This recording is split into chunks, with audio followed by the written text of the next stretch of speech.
Good now, revolutionaries, and welcome to Rise Up After Dark.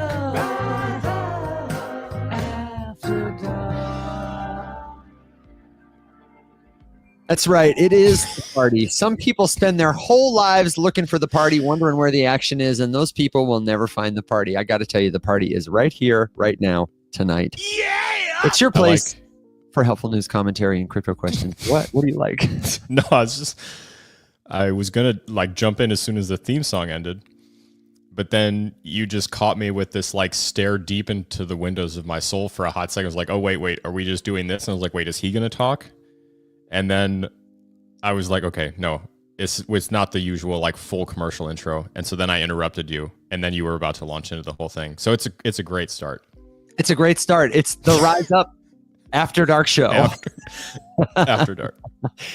It's the show where we let our hair down, we DYOR, BYOB, and sometimes we have conversations with our expert guests and friends. We've had a tough time scheduling with Evan McMullen. She's had a technical emergency, and honestly, I hope that everything is okay. It sounds like she had to go to the Apple Store immediately. I hope nobody's hacked her phone, because that's one of the things I want to talk about tonight is when people are hacking and scamming and scheming. We got several PSAs. We got several PSAs, and I even have a wild story to report of a scammer who has cloned my voice. We're going to play a couple of voice clips for you, but we've also got some crypto news. Bitcoin is chugging right along. It's established a new all-time high. And if you've got something you want to hear about, you got an altcoin you want us to take a look at as the bull run accelerates, as euphoria hits, you want us to shake up the 8 ball and give you a little prediction, then let us know. We want to let you know that wherever you are, whenever you listen, the best place to find us, even when the show is off the air, is rumshq.com. That's RUMSHQ, like Rise Up Morning Show headquarters.com. If you're not there, it is our brand new community platform. We have got links to live events. We have got links to recordings of past courses, digital downloads. We've got forums. We've got all kinds of stuff there. The only thing missing, my friends, is you. It's the very first link on our website, or you can remember it as community.rumshq.com. The only thing missing is you. So, Alex, how you doing, man? How's your nose strip? My little boo-boo. Yeah, your little boo-boo. It's on its way to being good. I think I probably have another day or two in the trenches with this thing. I don't actually want to give any context. I just want to let that one linger. And if you don't know, then sorry. What's funny though is you said, as we kicked this off, you said, given the reschedule, we have to kind of do an impromptu show. And I was like, oh shit, we didn't plan anything. And then I was like, oh wait, every show we do is impromptu. Yeah, we're figuring it out on the fly, and it's worked out really well thanks to all our friends in the audience who give us lots of stuff. We have questions already rolling in. Folks want to hear about RSR, new to me, LCX, familiar. We've got Money in the comments says thoughts on strategy. So maybe we can just jump right in and start answering some listener questions. Alex, do you want to pull up RSR? And I can pull up LCX for our friend Ken, who says, glad to see you with a shirt on, Evan. Thank you very much. LCX. We're doing. Listen, man. Ken, who told you about that? It's new to Ken, so we're gonna do it. Put your big boy pants on. I will do LCX so that you can do, what did I say, RSR, and then we can give some thoughts on strategy. And if you've got something that you want to hear about, please do let us know. And if you want to play along at home, I want you to go to coingecko.com or coinmarketcap.com. If you're new to the crypto space, then these are two websites you are going to know and love. They're tools in the tool belt that you're always going to reference almost anytime you want to look up some key facts about a cryptocurrency token, especially if it is a token that is traded, like a fungible token that people are buying and selling, speculating on in order to make some money or get some gains. Let me pull it up on CoinGecko first. I'm going to go to LCX. Alex, when was the first time you heard about LCX? When the worst person I know started shilling it. You going to drop a name? Sage. Oh man. Oh man. If Sage is the worst person you know, honestly, you're not doing too bad. But He's such a piece of shit. oh my god. I can think say that because I can't get sued for that one. you can't get sued for that one. I think I also first heard about LCX from somebody shilling it somewhere on social media. Mm-hmm. I'm pulling it up on CoinGecko for folks who are playing along at home, or if you're listening to the podcast, you'll notice that it came out in I was right. I was going to say 2019, but 2020. 2019, 2020, November 2021 is when the token first launched. This is a token that is on the Ethereum blockchain. It's EVM compatible. It's on a couple of other networks too, but it stands for Liechtenstein Crypto Assets Exchange. Okay, so it's an exchange. I forgot that's what it stood for. That's oh god. And it's an ecosystem, right? It's based in Liechtenstein, fully compliant under the Financial Market Authority of Liechtenstein. How many times can we say Liechtenstein? Better fact check yourself there, brother. At least one more. LCX is the utility token for the platform, the same way that like Aave is the token for Aave's DeFi platform, or Uniswap is their token. It's one of those kinds of tokens. ENA is for Athena. It gives you fee discounts, access to services, tokenized asset offerings. And because this token has been around a long time, it's one of those tokens that has a narrative refresh. Every couple of years, people rediscover it again. And if you're looking at the chart, you can see it's not done terribly if you happened to buy it at a bottom for people in podcast land. This thing will do a 3 or 4 plus X on a cycle, and then it always just kind of shoots back. But that chart, what does that chart tell you though? Like in the grand scheme of things, you look at it and you can tell exactly what kind of crypto you're looking at. I don't need to know anything else about it. I can tell you exactly what that is. That is a social media hype project that has absolutely nothing going for it, that no one gives a single flying fuck about, that only explodes when enough influencers shill it to enough people to where they think, okay, maybe this thing has real potential. And for the record, the price predictions that I hear about this thing are literally $50 to $150. Like that's what these idiots say. Yeah. And what you can tell from looking at those peaks, go ahead. Those peaks, it's flat garbage.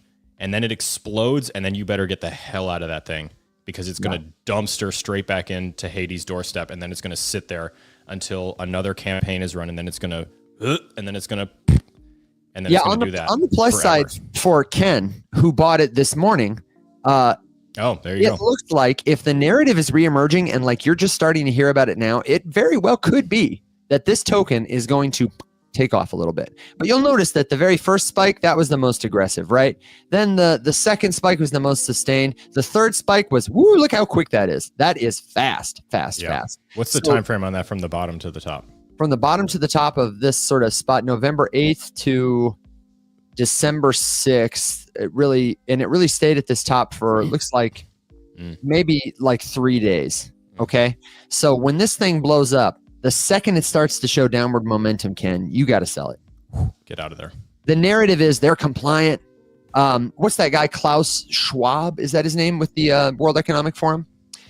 He's been like linked to it, not in like any official way, but like I made a TikTok video because I saw him step out of a car next to the founder. You know what I mean? It's like one of those kind of things. Yeah, like one of those. In the future, Klaus Schwab is going to move all their volume there. This is going to be regulated. Like that's what the narrative is about this token. But if you look at the on-chain data, let me see if I can pull some of this up. I would love to see the LCX exchange itself, if we can get some information about this particular marketplace. Okay. They've done $5 million of Bitcoin trading in the last 24 hours, and that accounts for 20% of their volume. 20% of your volume is $5 million. And you're trying to be like the future of cryptocurrency exchanges. Pardon the dismissive tone in my voice, but for people who don't have context there, you're like, well, $5 million is a lot of money. Let's look over at our friends on Coinbase. Coinbase has done $1 billion of Bitcoin volume. And that accounts for times as much in the last 24 hours. And that's 20% of their business. ETH is 30% at 1.5 billion. So a major competitive global exchange, you would expect to see them doing hundreds of millions of dollars in volume or billions. Like that's par for the course if your job as a token is to be an exchange token and to facilitate the exchange of crypto assets. So that's how you know that what Alex says, that this is just a flash in the pan, is true. This has been the narrative for the last, however many years, and their performance is in the toilet. So hang on to it, Ken, but be ready to let that thing go. Do not fall in love with that token. It is not the future of finance. It is not your friend. And whoever is telling you it is, they are not your teachers. Ignore every video on social media about that thing.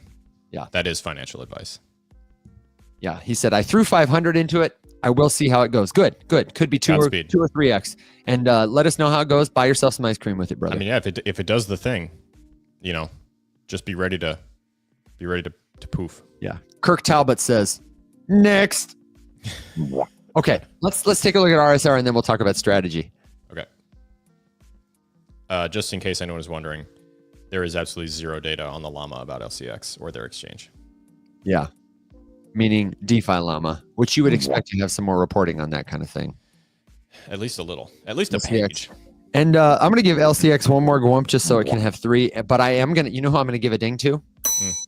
Liechtenstein.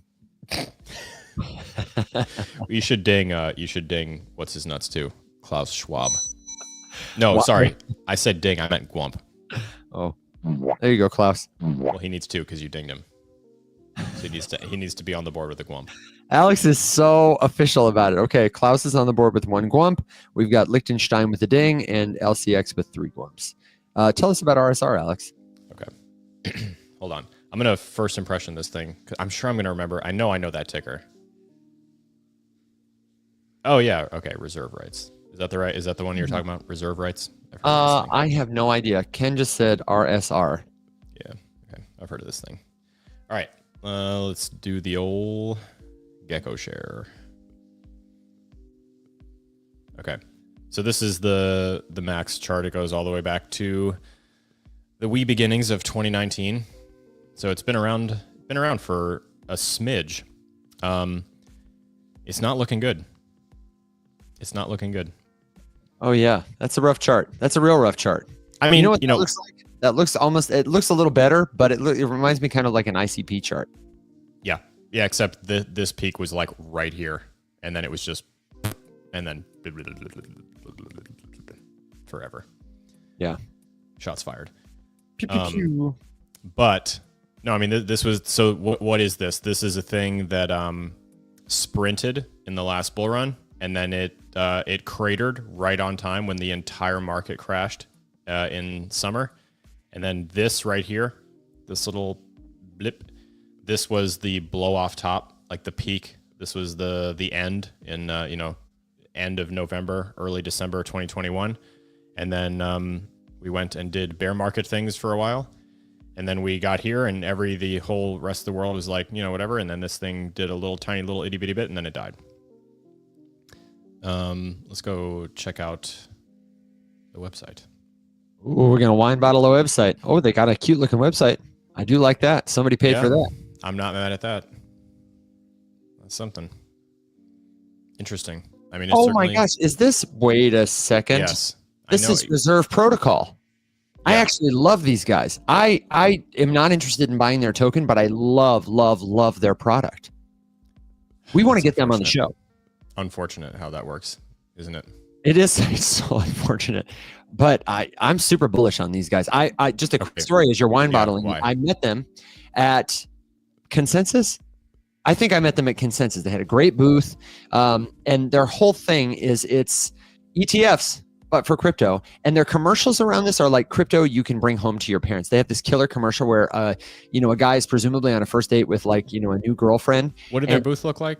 It looked like a cookout. Yeah, okay. They had a blow up pool. They had a grill. I mean, it was like real clever. You know how conference booths are. They're kind of gimmicky, but they were real fun. And the commercials are all about this guy's nervous because he's taking his girlfriend to meet his parents for the first time. And you never see the girlfriend the whole commercial. And he's like, don't worry, they're going to love you. And they get to the dinner and the parents love the girlfriend. But then the camera shows the girlfriend and it's really just reserve finance. And it's like easy crypto. You don't have to understand wallets. You don't have to understand like what tokens are up or down. You can buy baskets that are like the top 25 tokens by market cap.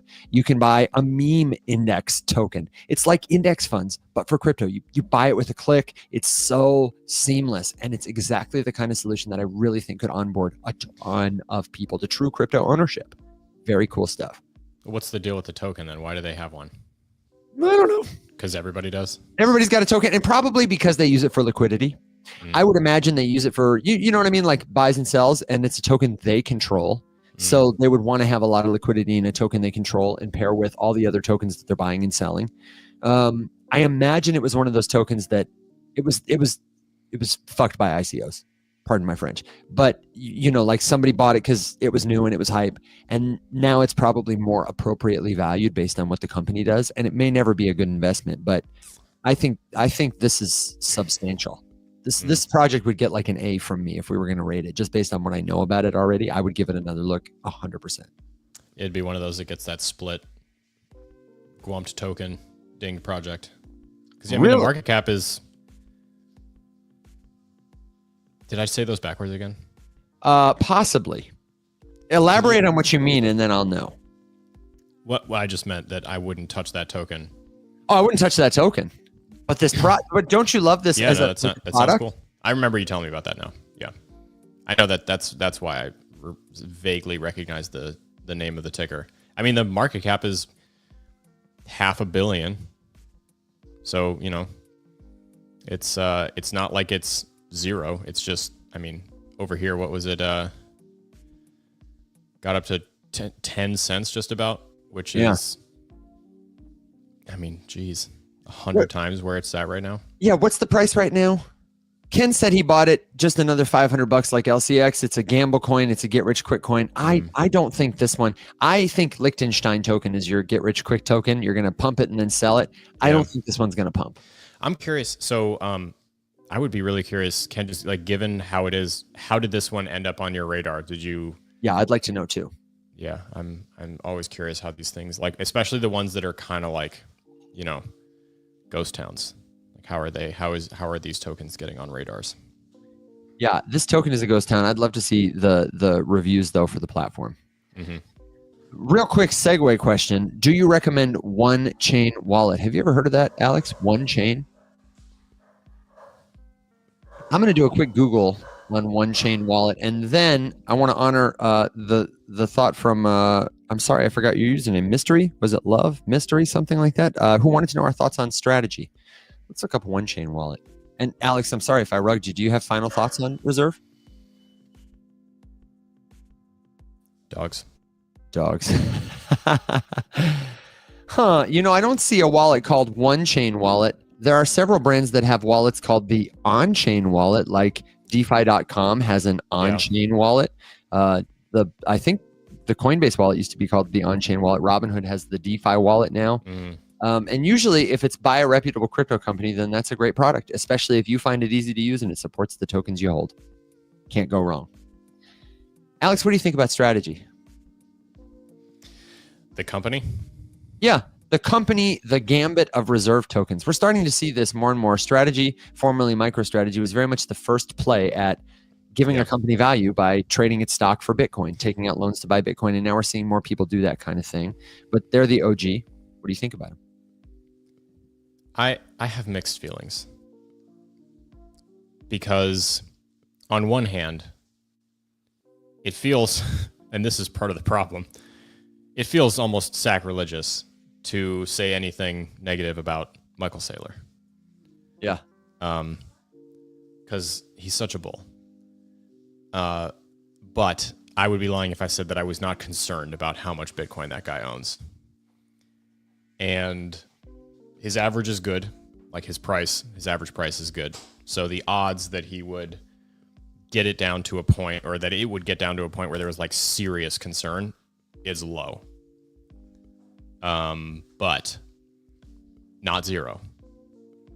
So I think that everybody should at least have like their hackles just like slightly up when someone is able to sort of manipulate a system in order to get that much of it. Now, granted, he doesn't own like anywhere near that 50% mark or anything like. I mean, nowhere close. Yeah. I mean, but still, it's like north of 1%. Yeah. No, he's got I think, a couple percent now, which is significant. Yeah.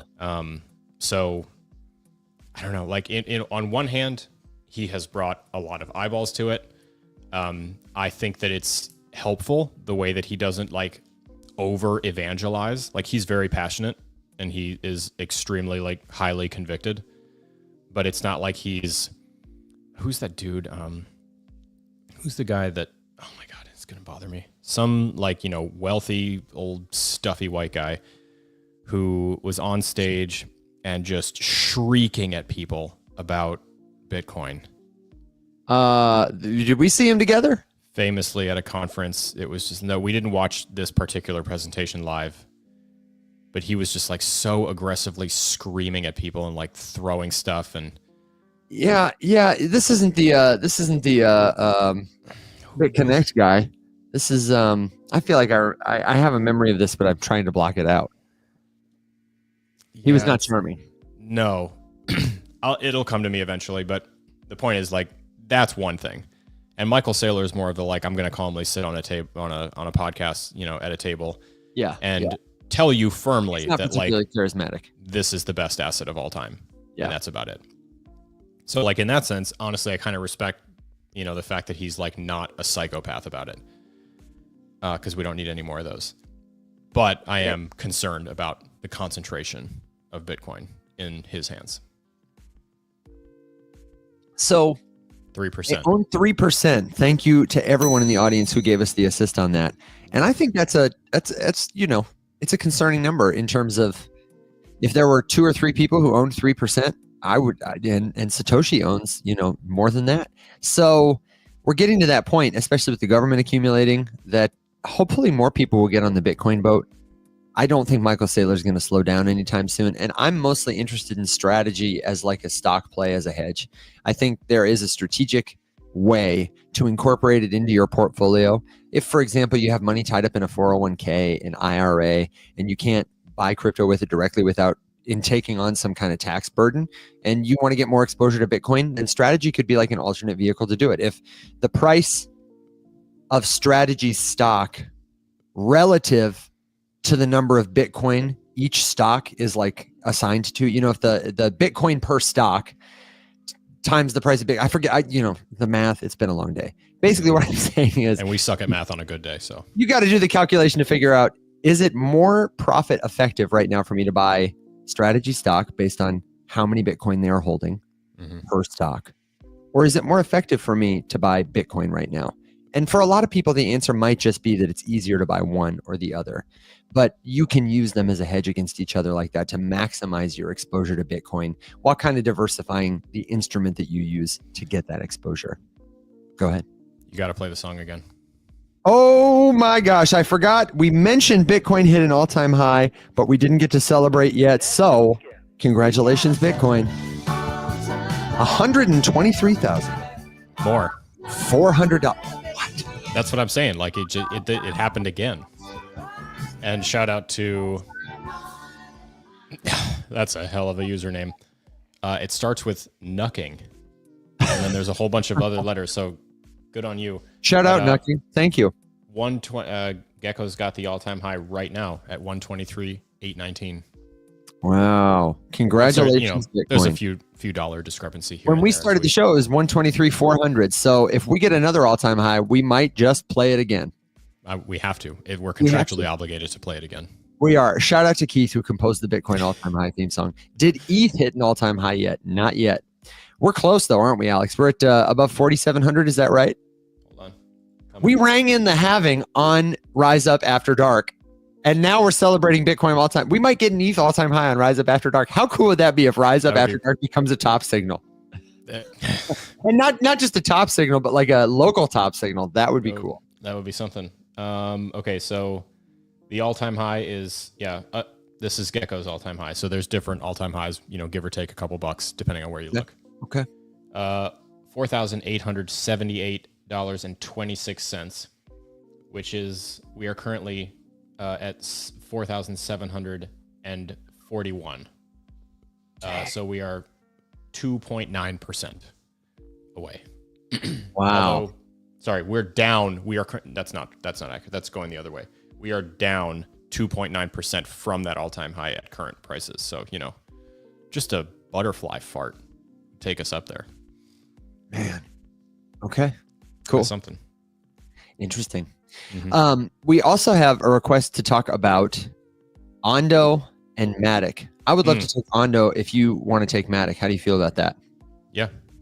So Ondo, for the people who don't know, is a real world assets play. It is the most prominent, I would say, real world assets play in the cryptocurrency space.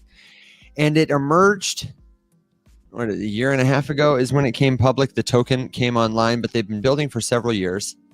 And the thing about Ondo is, as I pull up this chart, I have started to maybe change my mind about Ondo recently. I hold Ondo.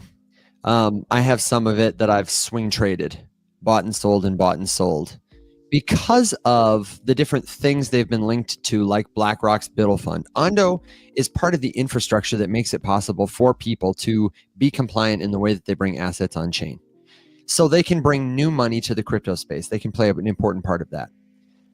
But I have heard a lot of, I think, like effective FUD lately from other people in the crypto space who say Ondo is really just a scam coin. They say that the branding is misleading, that the TVL is manufactured. They've apparently paid a lot of influencers to talk about them. They have insider shorting, or what looks like insider shorting, meaning the people who have been given the token as team members or early contributors have dumped it. You might remember there was a famous unlock they did, like, I don't know, in the like fall of last year. Say relatively recently. Yeah. They unlocked a significant portion of their supply, and there was some big sell pressure going into that. And they dumped a lot of that token onto retailers who wanted to scoop it up. My jury is out. And in terms of mind share, it's got a lot of it. It's something I would really like to look into further and understand, like, the business mechanics of. Nathan Allman is their president, their CEO, and he's a friend of Larissa's. She handles him. You know, he's a client of hers, and she was helping him get around at a conference. And I was like, oh my gosh, Larissa of Seeking Alpha. And I said, Nathan? I said, we'd love to get him on the show. And I just pinged her the other day about it because I forgot about it. But I would like to get him in a conversation and just hear, not pick on him or FUD him, but to know more about how their business is structured, how they've done investment deals with their venture capitalist backers, because they're definitely backed. But in terms of, is it going anywhere tomorrow? Probably not. It's got a lot of mind share. And I don't have a price prediction for the token, but if it continues to be hot, it's the first name on real world assets. If you scroll down, I'm pretty sure on the RWA list at CoinGecko. If it's not, it's close to the top, and being on the front page of the internet in the time of euphoria is pretty solid. Plus they get a lot of mentions in TradFi. So if your mom or dad or niece or nephew is looking at the Wall Street Journal, they're more likely to see Ondo and that they can buy a crypto token for it than they are to say, I probably see something else, Reserve Protocol. I don't know. That's my take. You got anything to add? No, I was going to say I'm completely unfamiliar with recent developments because I'm completely out of the loop on it. Had the original interest just because of the affiliation with people that I totally believe could manipulate the price of something.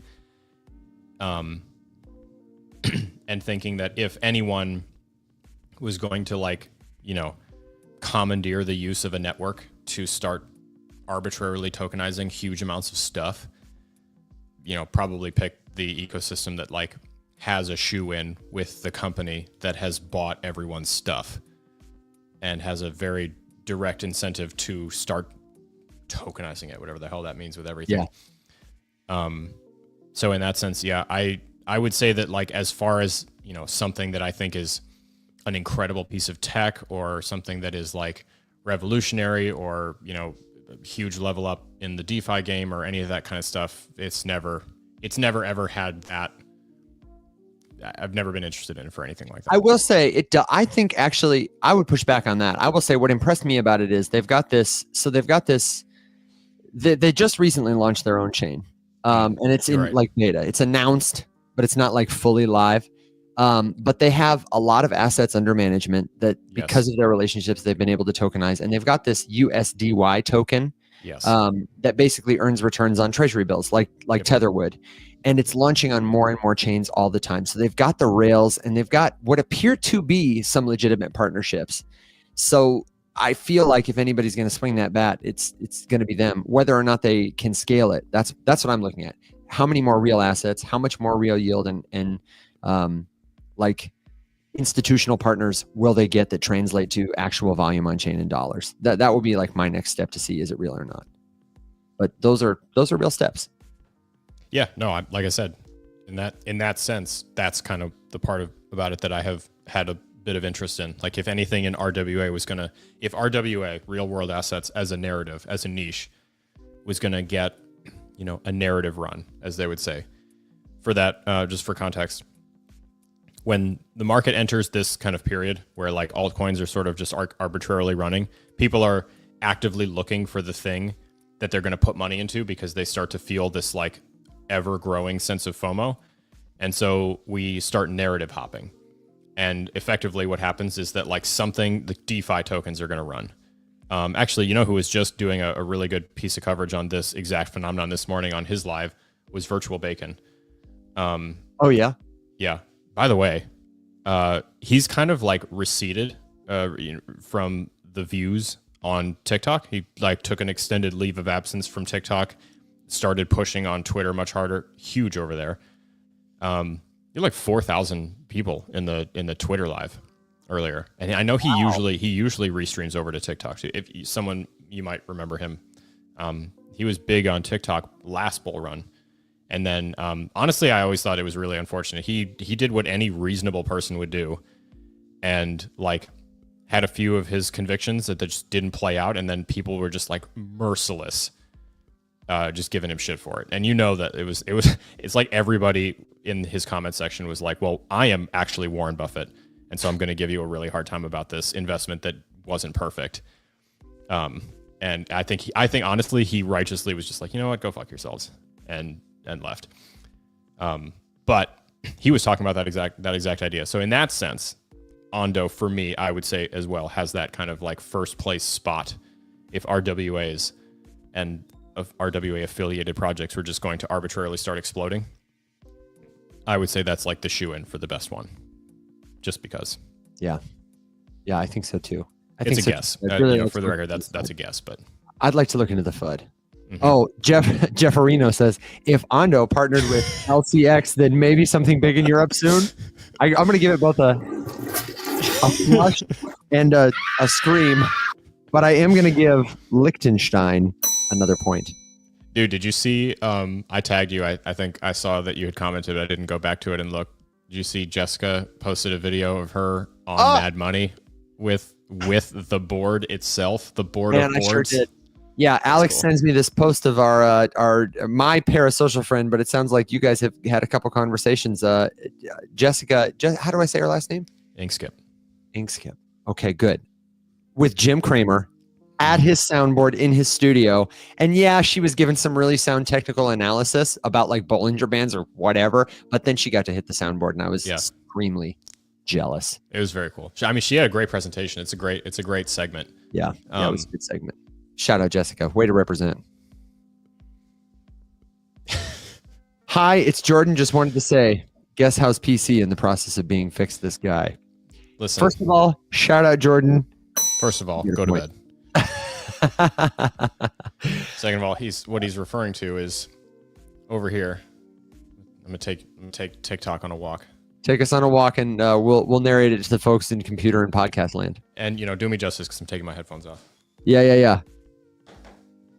So here we go. We're over here looking at this this broken screen, and there goes Jordan. There's Jordan.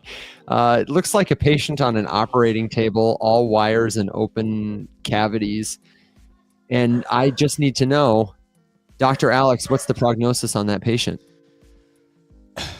I didn't hear anything that was happening because I That's just realized that little all wiener I just said was stood all I right in said the middle. was, what's the prognosis on that Oh. patient? Meaning that Well- computer. I narrated for you. It's okay. Listen, see what had happened was that his motherboard shorted, and I think it was caused by a faulty power supply.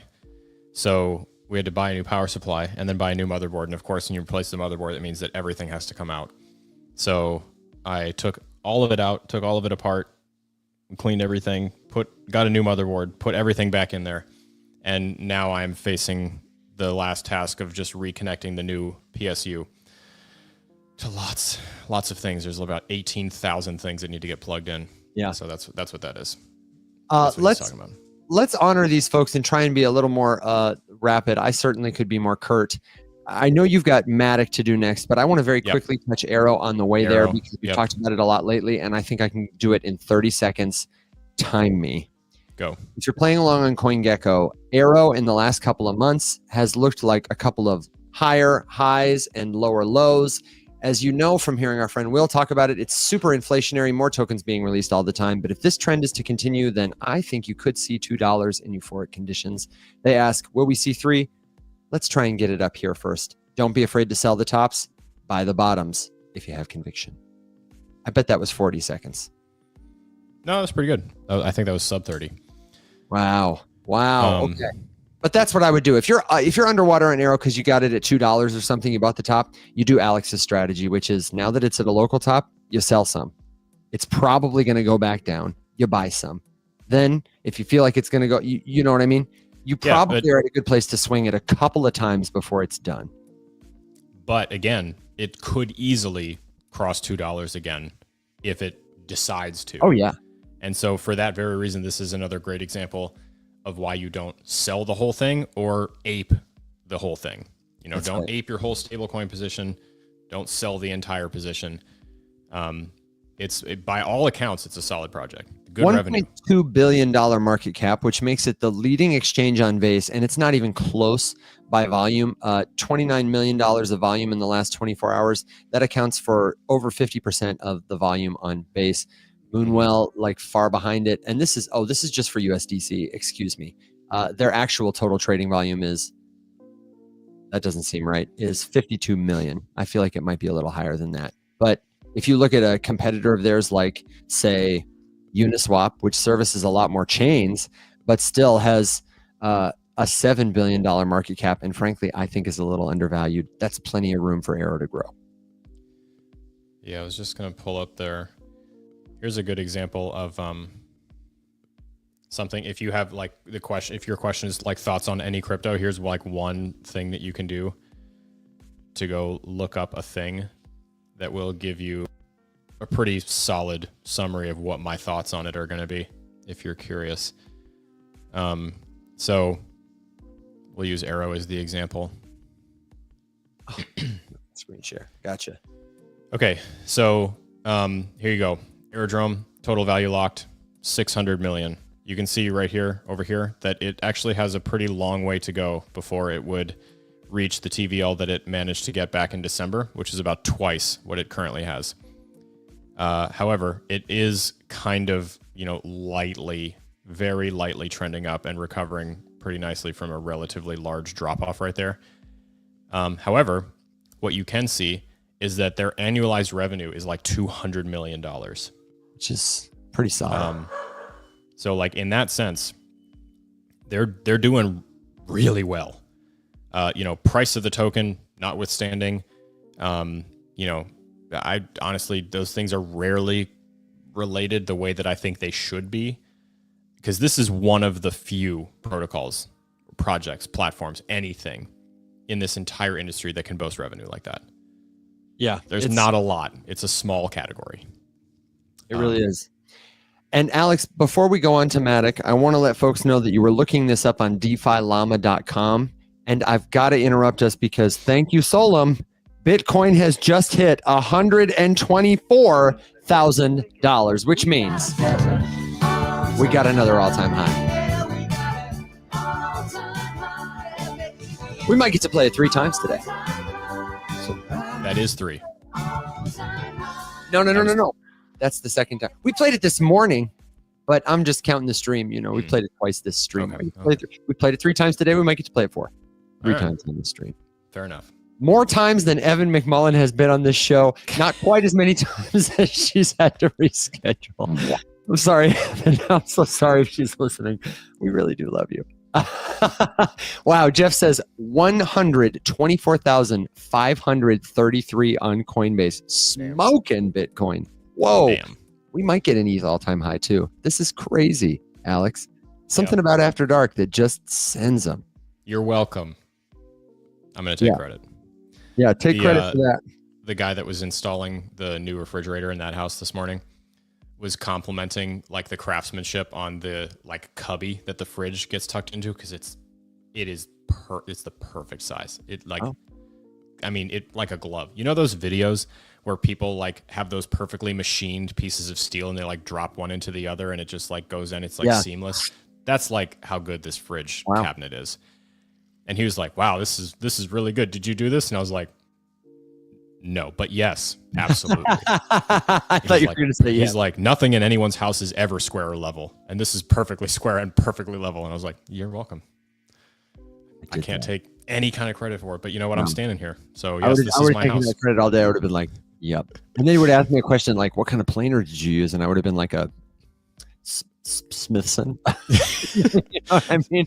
Every now and then people like who, you know, come to deliver stuff or whatever, ask me like, oh, is this your house?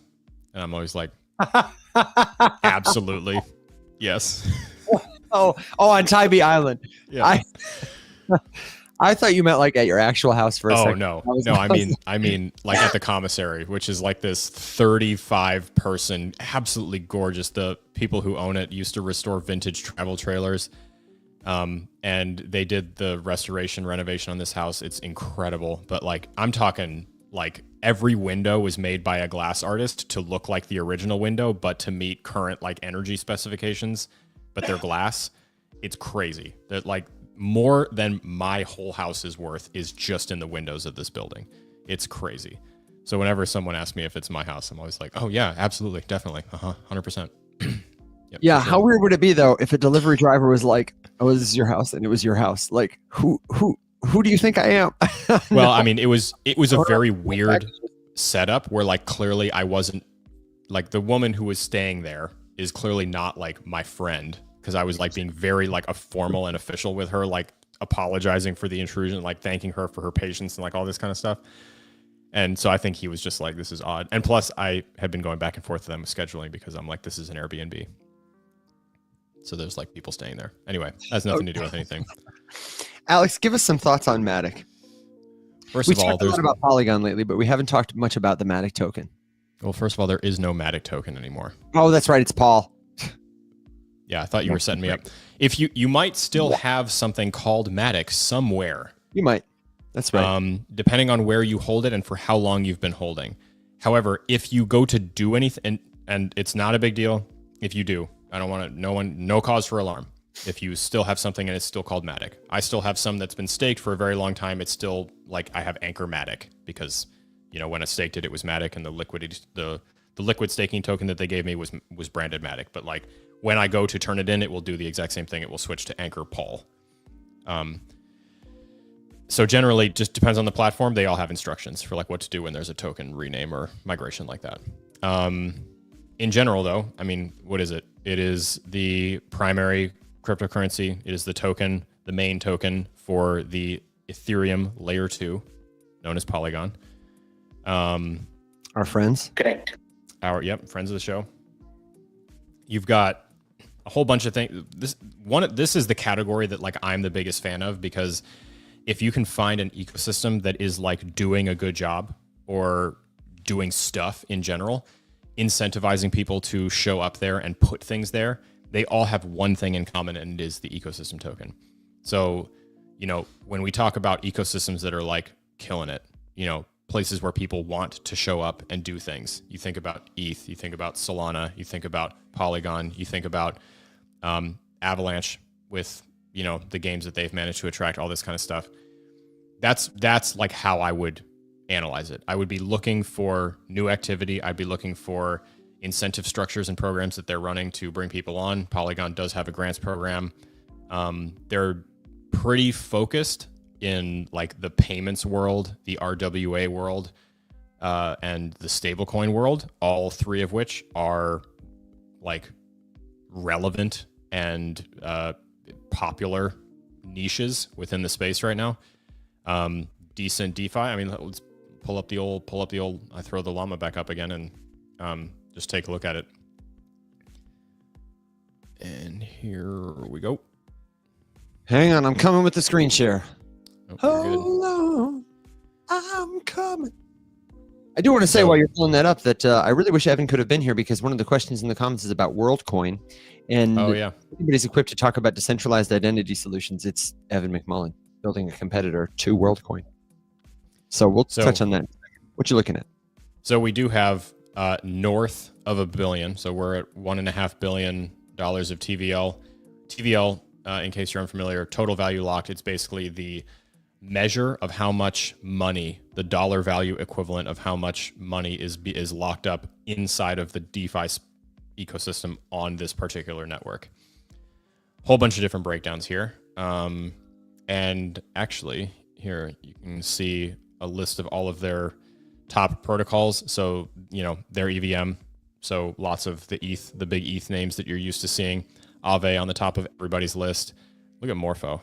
Look at Morpho just cruising up this list right here. Yeah. They're cruising up every list. Polymarket. Yeah.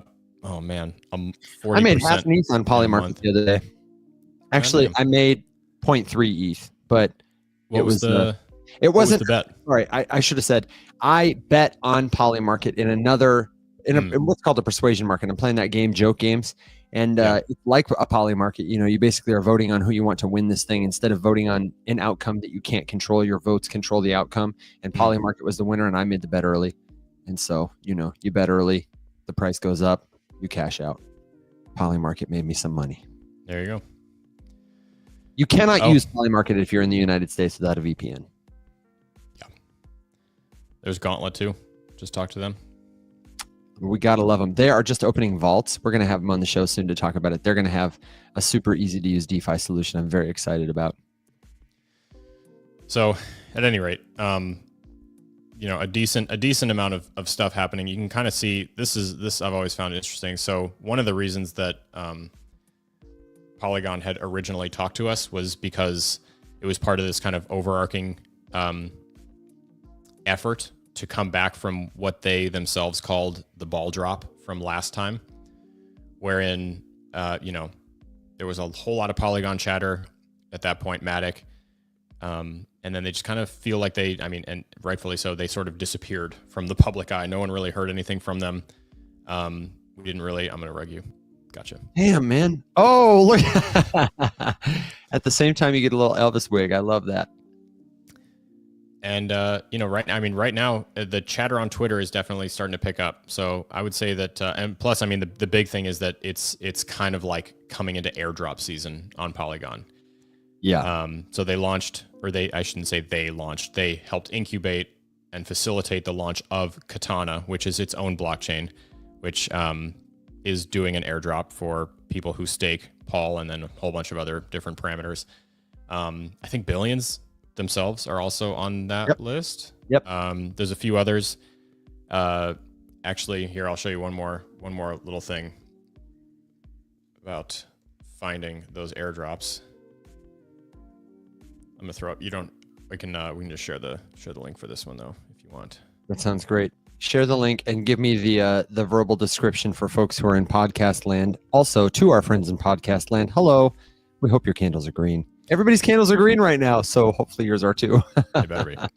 Yeah. All right, so what we're looking at is the homepage for Polygon staking. The URL is staking.polygon.technology. And what you've got here is just a full list of all of the different validators that you can delegate or stake or contribute your Paul tokens to in order to stake, support the network and the security of the network, make the network work, and get rewarded in it. And if you go over here, so up at the top, there is a little top bar menu, and there's the middle tab called Community Airdrops. And if you click on it, there is a little scrollable box that shows you the active airdrops and what their current status is. So we can see here that the Avail airdrop finished, Billions estimated for next year, Maiden estimated for next year, Katana estimated for later this year. These are all confirmed, and they're denoted as such. Then you've got like Sagas is finished, Planet Mojo's is finished, and underneath that is a button Stake to participate. And if you click on it, you will find a list of all of the validators that are participating in that, and you can pick any one of them and delegate to if you would like to stake, and doing so will make you eligible for that airdrop. Ooh, I haven't seen that one before. So I missed it. It was some wild looking glasses. Is it the Elton John glasses? Those are my very favorites. The stars. The stars. I love those things. That I think Solon might have been the first person to give me that for the first time. For everybody who's like, the hell are you talking about? We have a bunch of friends on TikToks led by Solom Spartan, the chief gift officer, who can pop these. There it is. These little glasses, or a fire-breathing dragon, or a what he threw a whole party for us this morning, and we had killer. Yeah. We even had the music. It was great. So thank you, Solom. Thank you, friends, for the gifts. It's very kind. And if you've got a crypto question, let us know. Alex, I'd like to hear what you think about this question from Ramsey Wiles on YouTube. What has previously come after the euphoria phase in crypto? And do y'all feel like this time will be similar? Thanks for the question, Ramsey. Mm-hmm. Traditionally, euphoria is met with denial. I don't know if that's the name for it on that Wall Street psychology chart. I can pull that up in a second. But usually what I recall is it's like a great party. We talked about this morning. And when Bitcoin decides to leave the party is technically over, in the sense that everybody else starts going, the momentum starts dying. There might be people who show up to the party after Bitcoin has left. In this analogy, that means like an altcoin that pumps or a meme coin that runs. But in retrospect, you look back and you're like, oh, damn, we were having a good time and partying, but the prices were starting the downward movement. And you're in denial about that for a while. People are like, no, it's going further. There's going to be a blow off top, a second top. And then we start to reckon and say, oh, it can't be the end. It's got to pump, whatever. And your denial gets deeper. And then you start to feel like just when the cycle is about to turn around after a year or two, you're like, oh, crypto's done. It's dead. I think we're entering into a euphoric time. And after that will come the time of denial. Don't be one of those people who's in denial that the party is over. Be one of those people who's in profit before the party ends. What do you think? This is why we take profits on the way up, because you never know when the party's going to end. Correct. No, it's a good answer. I don't have really much to add. That I would say that, every single time there is a narrative for why this is different. And there's always some evidence to support why this is different and how things could be different and whatever. But one of those pieces that always persists is that, like, now, the last time it was like, now the institutions are here, we're never going back down again. There's never going to be a bear market again. And then we had a very long and very dark and cold bear market. And so now it's like, well, now more institutions are here. So it's definitely not going to happen this time. It's probably going to happen again. I would plan on it. And prepare accordingly. If you're good, I have another question that came up, asking to explain the significance of bridged TVL. Oh, okay, that sounds good. So TVL. So as we said, TVL, total value locked, is a measure of how much money is in something. Could be on one protocol, could be on one entire niche, could be in one entire blockchain, whatever. Total value locked in a particular place. So it's basically, and bridged TVL is just a metric that kind of discusses how much capital is flowing between the different places that you could measure TVL. So you could talk about bridge TVL between specific DeFi protocols on a blockchain or between blockchains themselves. And I'll show you a couple things here. So I've got two places where you can see some pretty cool visual representations of this. There are some really good ones for this. One of them is just DeFi Llama again. And these both look quite different. So if you go to DeFi Llama, shout out to the Llama coming and clutch this stream. Yeah, we love him. If you come down here, you can see this huge list of all of these different protocols. So I'm just on the homepage. Just go to the main homepage, DeFiLlama.com, scroll down. About halfway down the page, the protocol rankings start. Right now, Evan, look, have you ever seen that much green? Look at this. Look at this. Look at this. Over here? Dang. Dude, look at the one thing that's red. BlackRock's Biddle. Sorry, BlackRock. It's only on the 1 minute. It's red on the 1 minute, Alex. That hardly counts. This is the month. Oh, 1 month.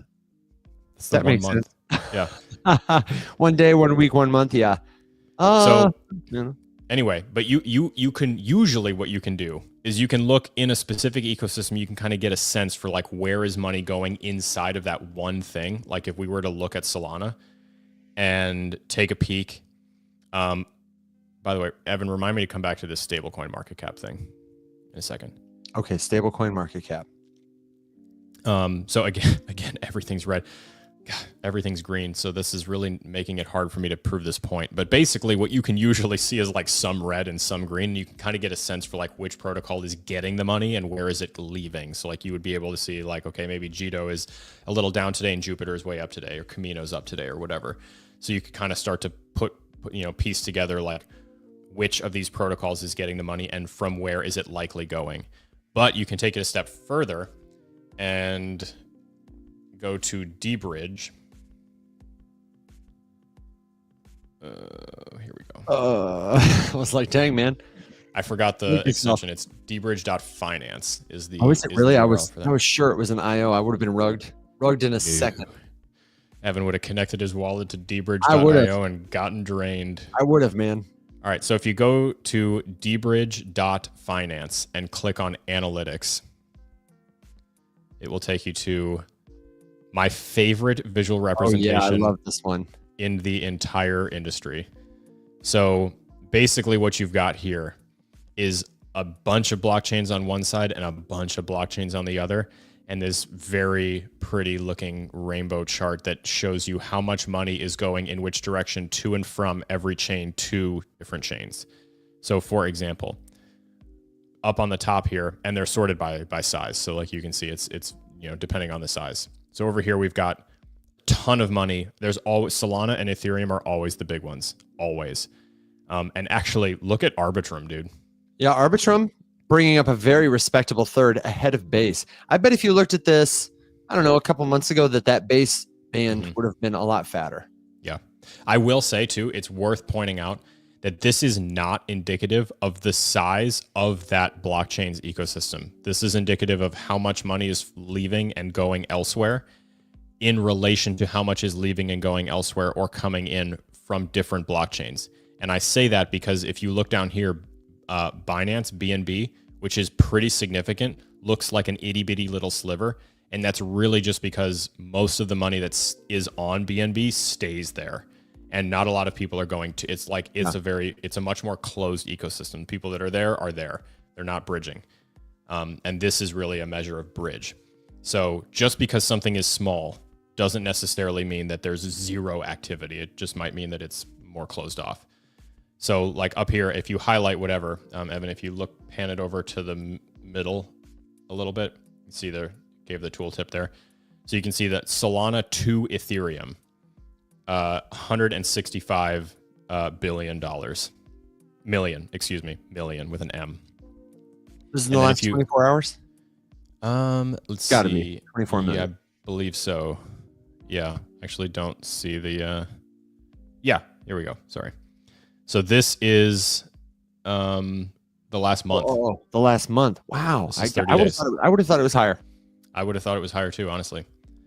Over here, you can see Ethereum returned 131 million straight back to it. Base to Solana, you can kind of just like scroll around, pick Arbitrum to Ethereum. Here we've got, it's kind of hard to land Polygon to base, BNB to whatever you want, but this is this is an interesting one to sort of see where money is flowing. This is not necessarily all TVL. This is just amount transferred between chains. And then of course you can kind of play with this. So like, for example, if you wanted to see what today was, so just today, I want to know what. Oh, okay. Evan, that explains it. Huh. This is dBridge analytics, meaning that it's a snapshot of money transferred between chains using dBridge. Using just dBridge. Got it. Yeah. So there we go. That makes a lot more sense. So can somebody build this for the whole space? Can we get a master API that pulls from dBridge and everywhere I think it else? exists. I've seen this exact chart on Twitter before. What a piece of work that would be. Yeah. I think I've seen it. I'll have to dig and try to see if I can find out where it comes from. But okay. Oh anyway. man, I wasn't fast enough. My fingers hit the button, but it rugged me. Gotcha. Oh my gosh, I can't believe you. So anyway, that's kind of, yes, Bridge TVL is important because it obviously gives you an idea of, where is money going, what kind of money is going there, what's it going there to do, and there's a bunch of different ways that you can kind of break it down and see, where is it going, where is it staying there, is it getting cashed out? Oh, and the stablecoin thing, just because we kept looking at it on the DeFi Llama chart there, you might notice that if you look at all these big ecosystems right now, stablecoin market cap is dropping precipitously on all of them. That is also an indication that people expect prices to run more because the amount of stablecoins on those chains is dropping as people turn it back into volatile cryptos to try to ride the wave up. So if you start, one of the ways that you can kind of tell that rallies are losing steam is if you start to see more and more and more money going back into that stablecoin market cap on each of those respective chains. One of the indicators. I have a great transition. Thank you and shout out to Stumpy McJiggly Biscuit, who's going to definitely get a ding for that. Stumpy with 2. Hopefully I can remember the whole thing. Who said, please verbally agree for this feed to be utilized indefinitely in artificial intelligence models, which prompts me to remind you that if you ever get a DM from me, from Alex, from Stumpy McJiggly Biscuits, or anybody especially else, from Stumpy McJiggly, especially from what a sketchy character, a Stumpy sketchy character, who is offering to help you with your investments, who's trying to lure you to Telegram or WhatsApp, they have an opportunity for you, or even if they say something innocuous like, I'm just checking on my followers, what are your thoughts about the crypto markets lately? That person is probably targeting you for something called a pig butchering scam. And the reason I am not going to consent to my stream to be utilized indefinitely in artificial intelligence models is because I encountered the next level of pig butchering scams today. And Alex, also because no one is asking you for permission. They're just scraping it and taking it anyway. This is nonsense. Okay. Nice try, Stumpy McJiggly Biscuits. If that even is your real name. If that even is your real name. Wait, you mean it might not be? It is. Sorry, Alex. Send me a picture of your driver's license, Mr. McJiggly Biscuits. Yeah, and also put it on the back of a $20 bill and send it to my address. I'd like that. We have to tell you about this scam that we saw today. Alex and I, Will and I, we all of us, creators here who you're friends on TikTok, we get dozens of these messages all the time, every week from somebody who's saying, Evan, are you DMing me right now? Are you talking to me right now? No, that's not us. But Ever. Man, these scammers, not only do they have like our profile pictures and a name that kind of looks like, Conversations with Evan or Alex at Faceless Labs, now they've even got our voice. I'm going to play you a segment from a conversation someone forwarded me that they were having with one of my scammers. Listen to this.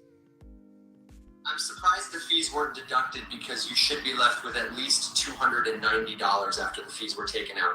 But it's displaying $350 on the screenshot you sent. Did you deposit $50 more? Hey, Charles, I just noticed on the screenshot you sent me your account isn't up to $300. You need to get it up to $300 as planned since the market is good tonight. I mean, that's aside from the fact that there's a fan in the background, and I was telling Alex, it sounds like they're holding their phone up to another device to record it. The cadence, the tone, like the timbre of the voice even sounds like mine. That sounds like me. Like only probably because I spend several hours of my day every single day talking to you. Can I tell immediately that that's not you? That's the best I've ever heard. It's the best I've ever heard too. They must have trained that on, probably a lot. Alex and I were saying there's thousands of hours of us talking on the internet. Yep. And so if you get that, if you get somebody, the next level is going to be our faces. We've seen people do this too. And now it's going to be the next level is scammers are going to be in your face. There was a pretty convincing Mr. Beast like AI interview clip that I saw that was like not him. It was like someone, it was a real person, but like wearing an AI generated like skin of him on it, and it was amazing. Like, wow, it wasn't perfect. It was a little off. Like some of the shading was kind of a little bit weird. But like if you just at a glance, I couldn't believe like how flawless the like mouth moving and the like it was incredible. Have you seen the deepfake translators where like if you're a creator, they can dub you and dub your lips too, so it looks like you're. Those are incredible. They're really well done. He actually, I found also from Mr. Beast, because I know he uses that for his own stuff to put it into, because it's all of his shit is translated into hundreds of languages. Smart. Yeah. Crazy. So in answer to the question, how do you protect yourself from this? You really just, first of all, a couple things. One, you should have a verbally discussed and agreed upon plan, like with your family and loved ones. I've said this to my friends and family many, many times, just given that I exist doing this and I'm talking about money, and it would not feel super out of character for me to call one of them and talk about money. Just that, like, we got to have questions. Like, first of all, I'm not going to do that.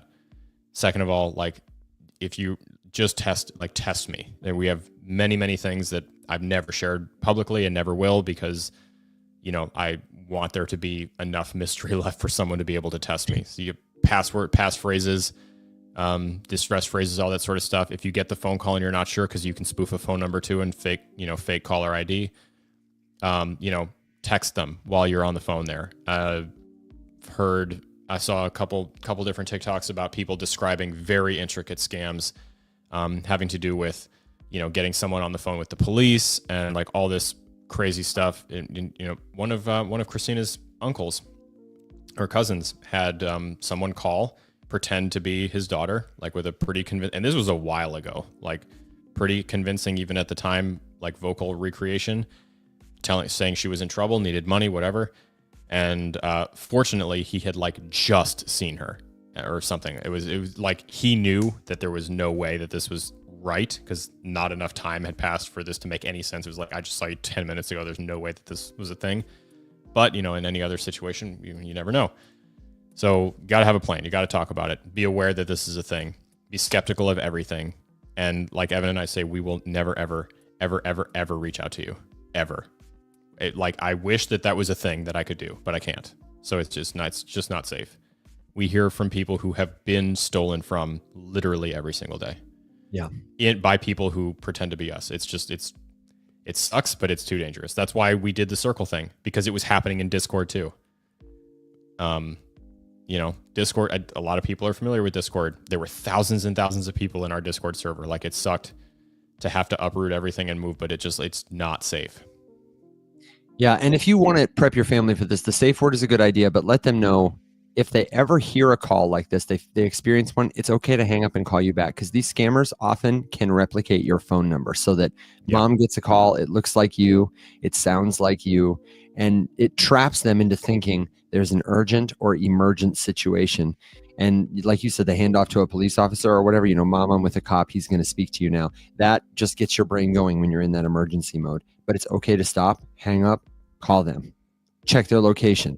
Anything. This is why I am a big fan of, like, if you're going to share your location with your friends and family, you might be able to prevent a scam when they say, I'm in a car crash. Well, no, you're at the office. You know what I mean? Set systems up so that when emotions are high, redundant systems, you can rely on them to keep you safe.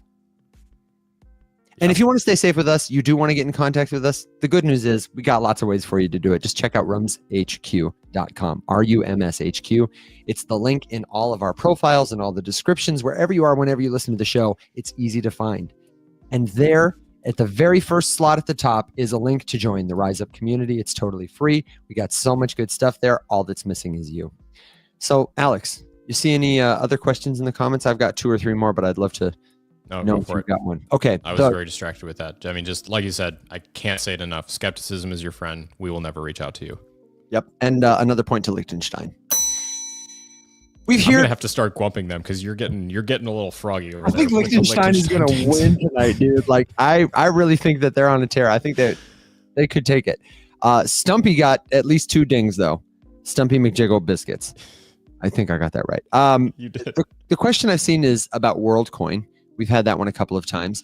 And like I say, Evan is not here tonight to give a talk about decentralized identity and billions, but I just want to prep people to know that this is part of the crypto space, that because this technology exists, the world has changed forever. Just like AI, just like these deepfakes that the scammers are using. And one of the cool pieces of crypto technology that is now possible is something called a verified credential.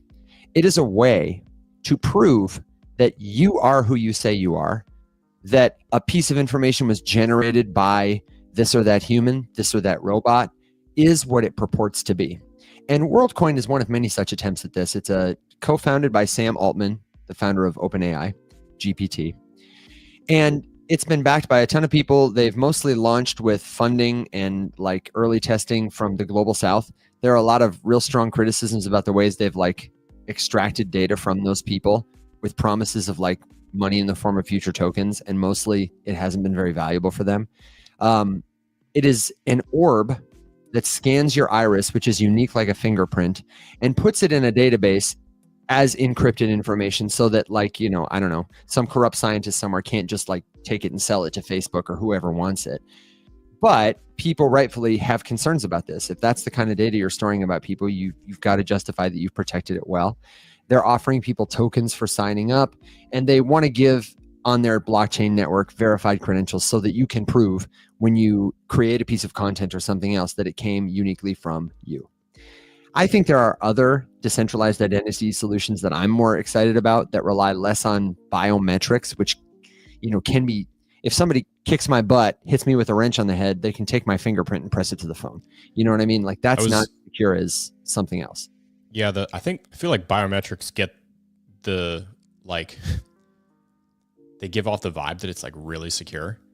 Yeah. But I was actually listening to a really interesting piece from an international investigative journalist who does a lot of international travel into very sketchy places, usually like places where there are lots of people who don't want him there. And so like just kind of going through all of the different things he does to protect himself when he travels, and, you know, fake phones, fake wallets, spoof phones with like fake credentials and social media profiles logged into them, so that if Russian authorities, you know, pull him over and want to inspect his phone, he can produce this thing and it looks normal and shit, whatever.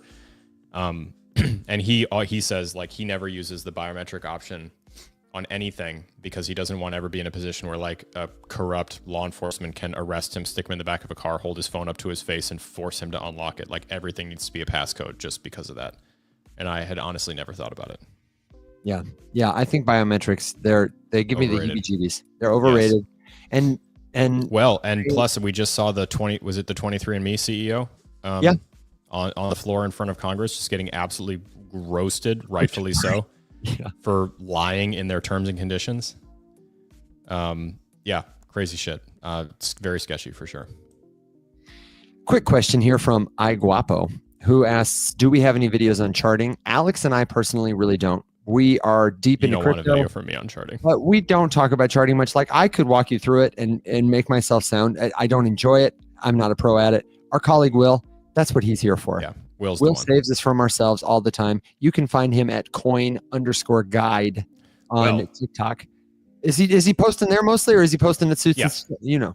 No, it's there. He's back to the big one. Coin_guide.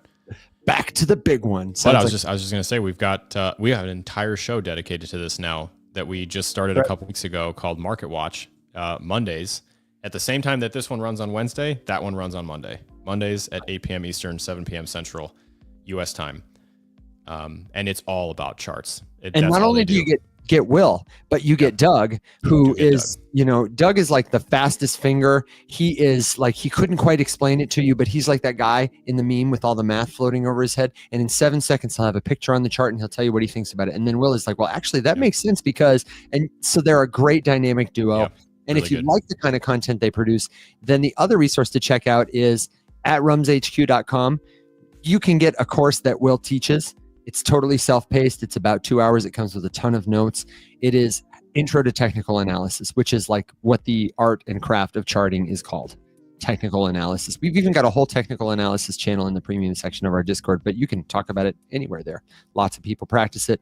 Alex and I don't, because we don't have to.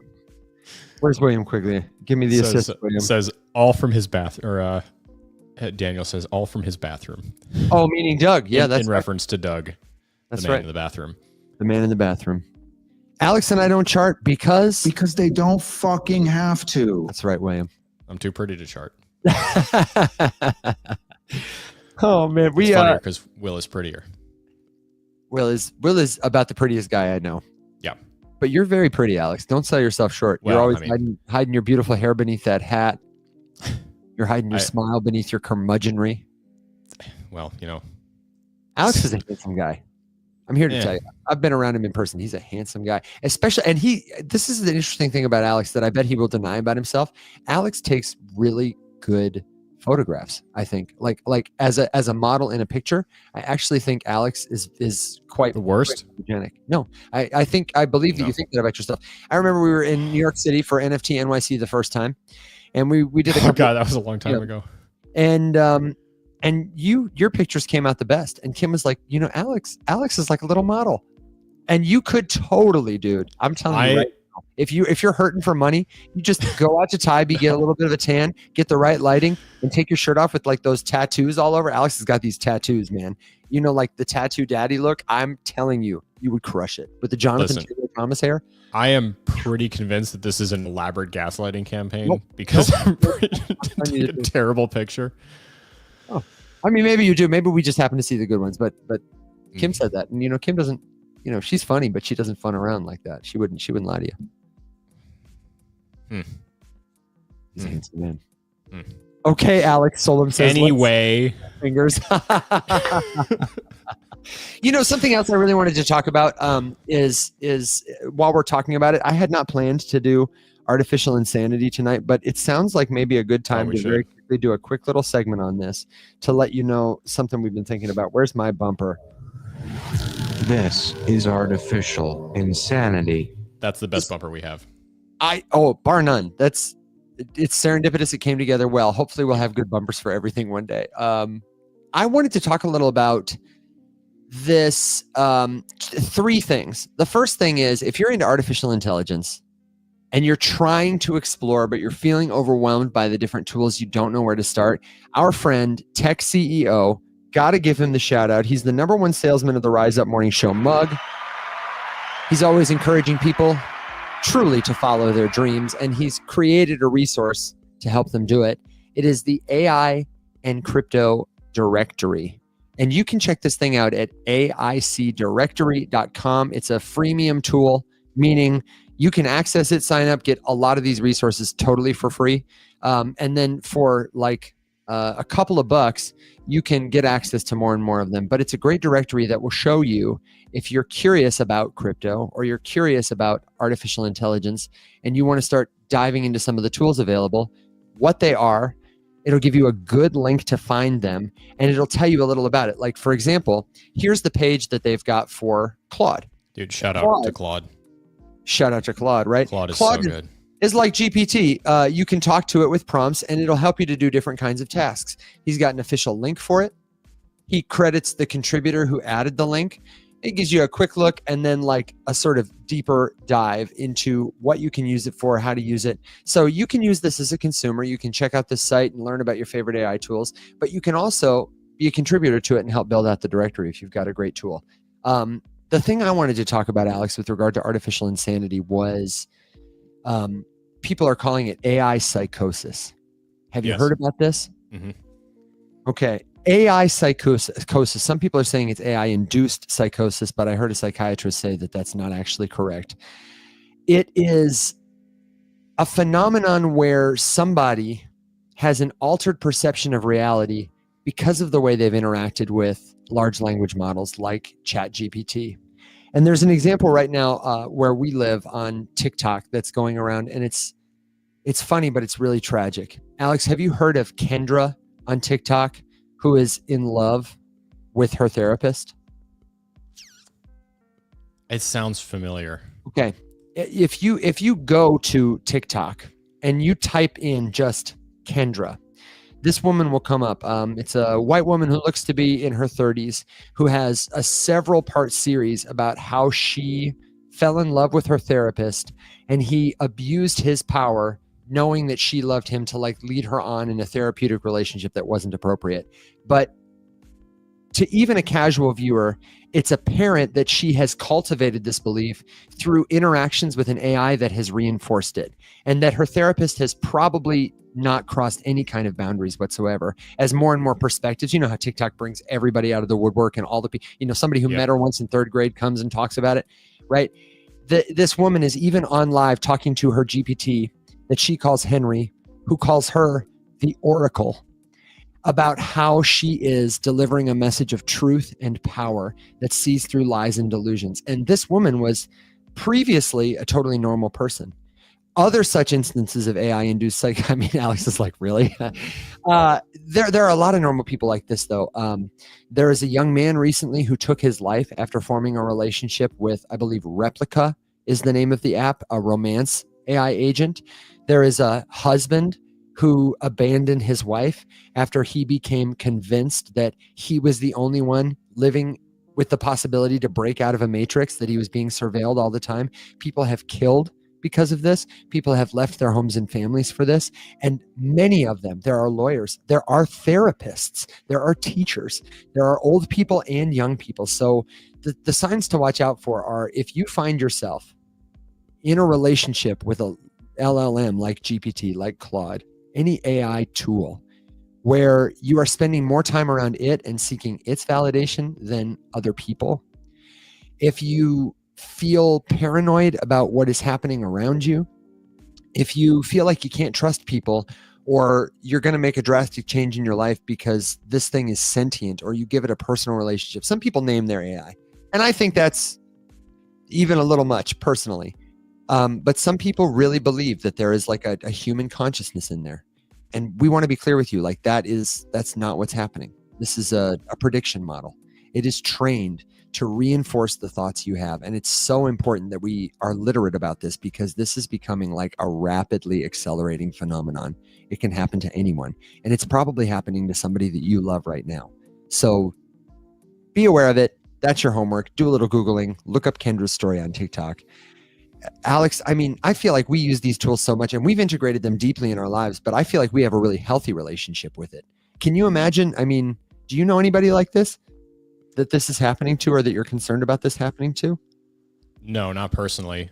But I mean, I can understand, like, I'm trying to like think in my head, like, okay, how would it start? I mean, it kind of makes sense.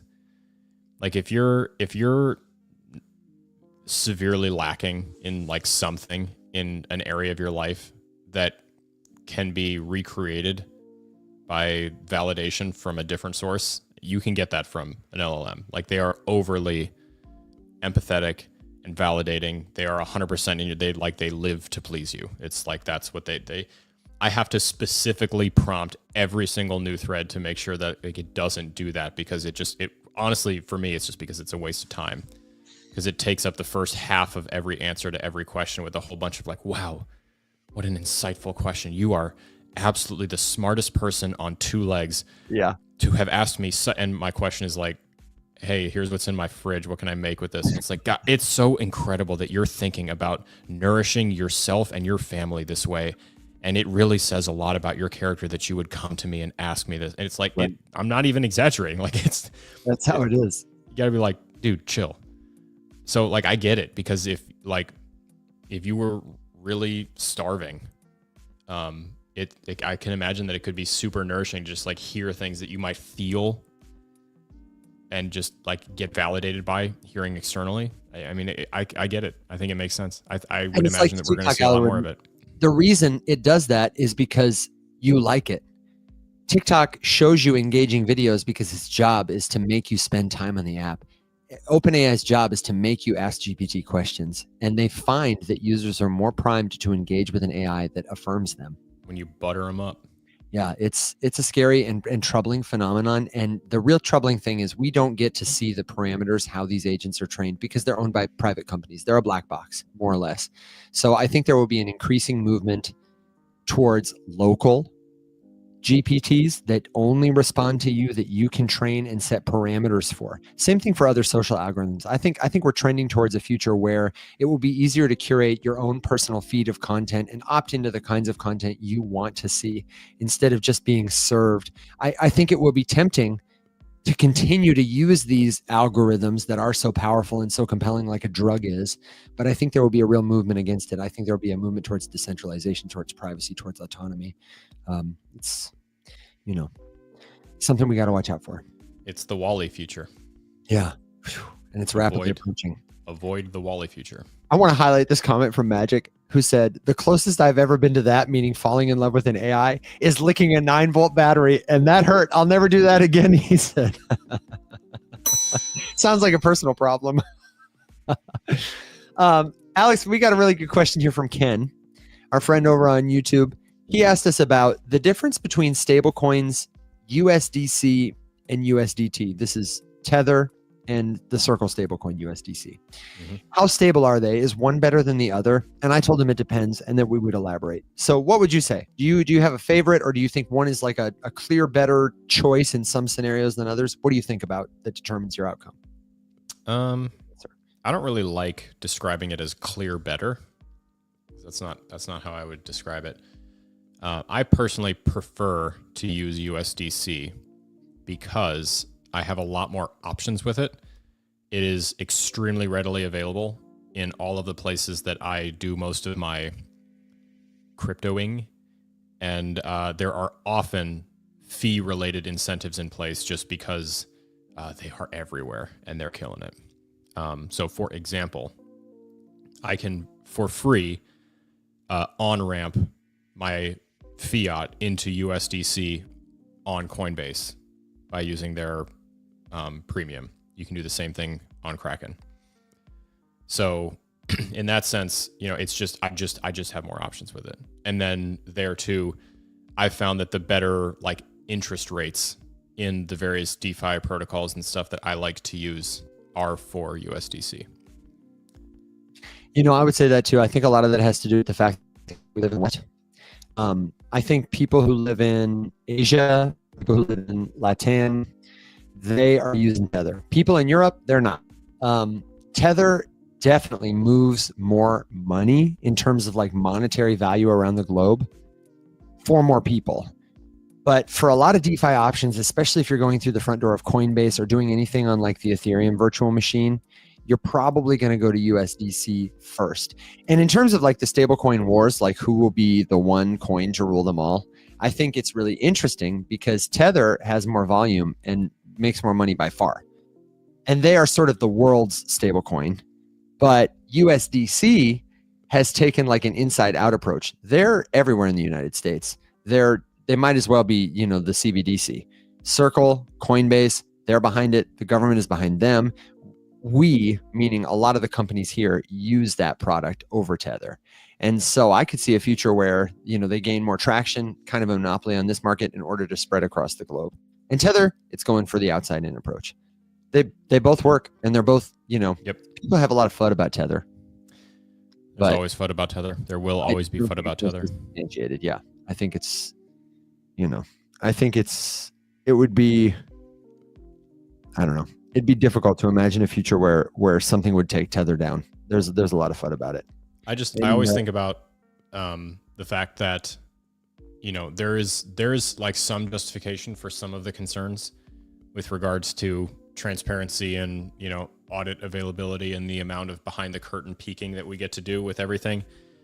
To which I would just kind of point out that exists with a lot of stuff. And I do feel like we maybe this is a hot take, I don't know. Maybe we have a slightly unrealistic expectation of watching the inner workings. I mean, like you look at Tether, it doesn't really surprise me that they're not more forthcoming with all of their trade secrets and like everything behind the curtain and like everything all the time, because it's the most profitable company on the planet. Yeah. margin wise? Does anyone have a higher margin than them in any industry? I'm genuinely asking. I don't think so. I think per employee, they're definitely the most profitable. I mean, maybe not the most profitable, but the highest revenue per employee. I'm pretty sure. That's what I'm like. I'm sure there are things that like make more money, but like that have to spend as little as they do. Like that, just like with the highest margin. I don't think there's anyone.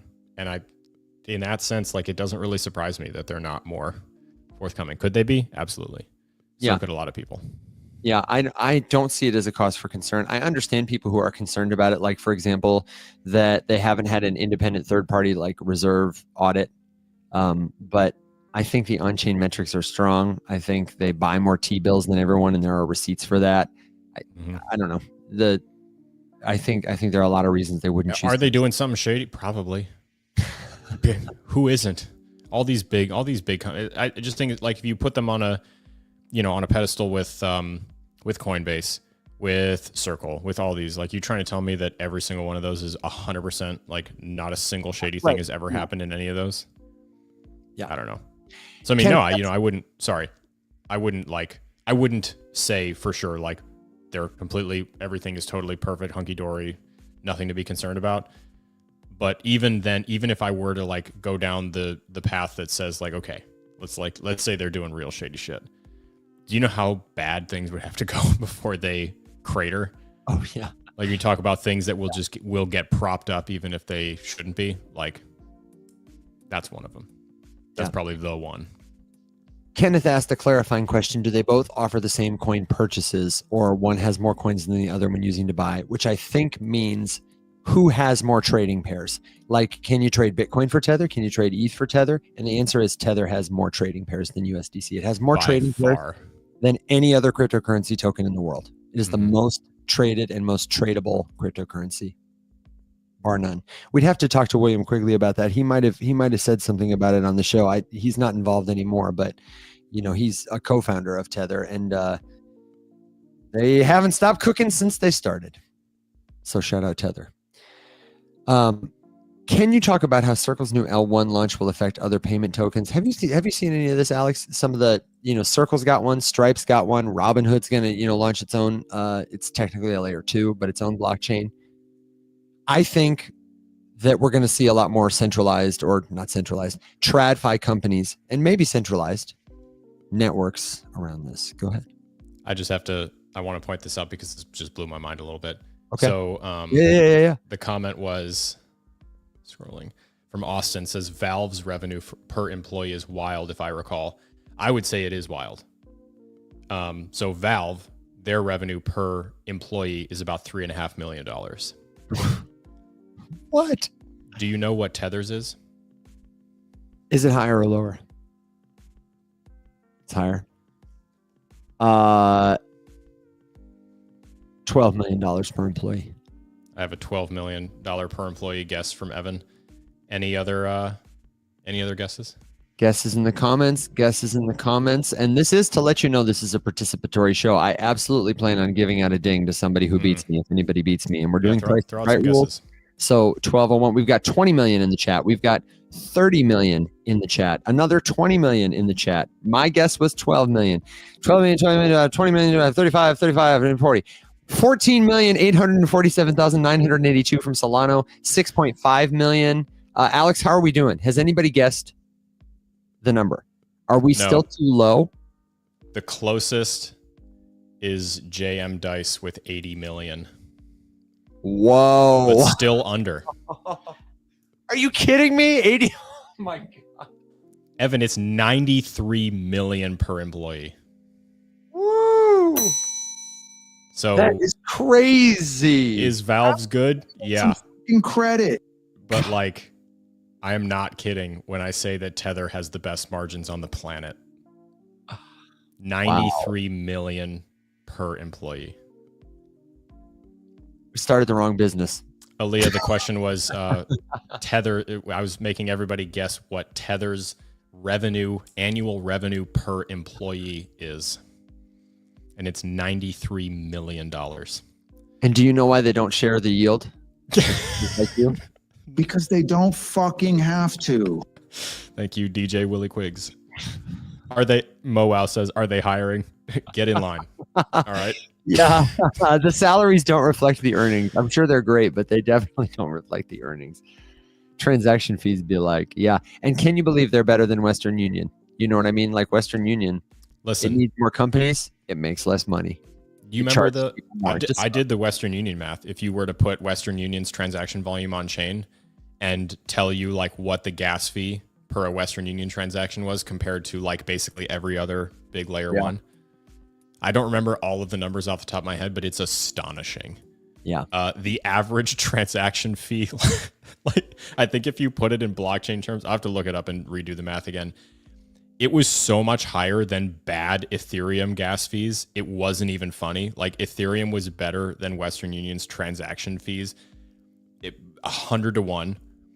And then it just got silly. Like it was. I kind of want to look it up. I'll in a lull. I'll take a quick peek and share just because it was wild. But it was like, you know, basically what I did was I took Western Union's annual, the amount of money that they moved annually, and how much money what their revenue was, broke that down with the average transaction size for a Western Union payment, and then compared that to processing the same volume across the same number of transactions on every major blockchain. And it was astonishing. Like if you ever wonder why there is a big public like narrative amongst big banking companies like this to like poo-poo on crypto, that's why. Because the model doesn't even make sense. Like no one in their right mind would ever use a traditional payment rail when they could do it on chain. Yeah. And I want to clarify something. When I said they don't share the interest with you, what I mean is they don't share the profit as a dividend with people who hold the token. There are lots of places you can go to lend or borrow Tether tokens in order to earn interest on them yourself. But there is a lot of talk about a yield-bearing stablecoin now that we've got the Genius Act and stablecoin technology has come so far. A lot of people are talking about how cool it would be if, as a stablecoin holder, you could earn a portion of the revenues the way you might earn a dividend for holding a stock. And there are some regulatory hurdles to companies offering that, but there are also intermediary companies who can help you launch a stablecoin in order to pass that yield along. For example, one of the guests we want to have on the show sometime soon is some of our friends from Agora Finance. They are going to launch a stablecoin that, among other people, Polygon will use, I believe Katana will use, and they're trying to compete with USDT and USDC by offering yield back to the people who hold their token. So that will be a game changer. And just to get back to the spirit of the original question that prompted the stablecoin talk here a second ago about other like financial layer ones, I think you're going to see what William Quigley predicted. I think companies like Strike, companies like Agora will make it possible for Amazon and Walmart to launch their own. I hesitate to call them stable coins because they'll be more like bonus points and rewards points and little dollars that you use when you're transacting with them. So they won't have to pay transaction fees to someone else. It's worth it for a company that does billions of dollars of little payments or big payments or cross-border payments to have their own in-house solution for that. So they're not paying a Western Union or a big Swift fee or something like that, whether they're a bank or a retailer like Amazon. I think a lot of them are going to have their own tools, and that will not necessarily negate the need for USDC, USDT. People will prefer to use that. It's just like, you know, in a world of dollars, it doesn't make Bitcoin irrelevant. A CBDC wouldn't make Bitcoin or stablecoins irrelevant. It would make people want to use them more because they want a free, decentralized, censorless, permissionless alternative. It's a good question, though. Alex, we're getting to about that point when we can tally up some points, we can give some final thoughts, and we can take our dogs and ponies on the road. But I'd love to know if there's anywhere that we didn't go tonight that you would like to explore before we do that. Because I'm curious, and now my interest is piqued, and now I'm fixating on this. I'm doing the Western Union math again. Okay, in that case, let Alex do a little bit of math. Thank you for the cute sunglasses over on TikTok. Those were fun. And if you've got a crypto question, that's your chance to help us. Adriano says, signing off already. We usually are live on Wednesday nights for about 2 hours from 7 to 9 p.m. So it's time. The end is near. But you can catch more of us tomorrow at 7 a.m. Central Standard Time. And you can find all of our past episodes on your favorite platform by heading to rumshq.com. rumshq.com. I miss you too, Adriano. It's great to see you. It's great to see all of you. We've got a couple of different thoughts coming in the comments. Solom says, you did it my way. I did it your way. That's right. Does BTC price, Neil asks, have inflation baked into its stablecoin value? Neil, so good to see you. It always is. I have absolutely no idea what you mean by that question. Can you rephrase it? Do you know what that means, Alex? Does Bitcoin have inflation baked into its stablecoin value? Yeah. Neil, I'm going to need a little Sorry, more. Neil. I'm sorry, Neil. Shout out to Scott's Busy, who says, I'm researching cold wallets after listening to you. I think I like Decent. For the folks who've asked, the best cold wallet is one from a reputable company. 2, which supports the networks and tokens you want to use. 3, that you find easiest to use consistently well. That's going to be the best cold wallet. It's going to differ from person to person, and you need to know what's right for you. Neil clarifies, $1 in USDT in 2008 is not $1 USDT in 2025. That is Correct. But I would say $1 of USDT in 2008 is the same as $1 in 2025. Stablecoins are pegged at $2. And so if the dollar inflates, deflates, changes in supply, then the stablecoins pegged to it will follow. Bitcoin, on the other hand, is measured sometimes in dollars and is affected by dollars in the sense that dollars are being printed rapidly all the time. They're inflating all the time. And so the finite supply of Bitcoin, by contrast, if you're measuring it in dollars, will always simply be worth more. And as long as stable coins are pegged to dollars and euros, any government currency that is controlled by elected or appointed officials, it's inflationary if it's backed by nothing. It is designed to be inflationary over time. It is a feature, not a bug. And so compared to all of those currencies, those means of measuring value, Bitcoin will always be worth more. Adriano says, I want to create a store where the price always goes down, priced in Bitcoin. That's interesting. I would love to see it. Neil says, Okay, Alex, how's your Western Union math going? Are you making it? He needs more time. Buy him some time. Let me shout out to everybody who's here right now, because we've had a lot of people make it tonight. Kenneth has been with us the whole time. Our friend Eamon has been with us the whole time. And Kenneth said, Liechtenstein for the win. If you missed it when we talked about Liechtenstein, LCX, or Stumpy McJiggly biscuits, then I would encourage you to check out the recording, because it's been a good episode. We looked at a lot of different projects, including LCX, including Reserve Protocol. If we have missed your question or your project, then the best place for those questions is the Rise Up Morning Show community. Find the link at the Rise Up Morning Show, rumshq.com, RUMSHQ. That's the best place. It really is the best place. And if you haven't gotten over there yet, I would encourage you to check it out, because it's a lot better than the Discord server. That's for sure. And today it looks like Kenneth and everybody else, we got to play the bumper twice, the all-time high bumper. It does not look like we're going to get to play it a third time, unless I'm just, feeling frisky. Ethereum. Someone call the white whale. If you're out there, white whale, we need you to spot by some Ethereum and push us to the all-time high right now. Can you do that? Can you close some leverage? They've got to be up by now big time.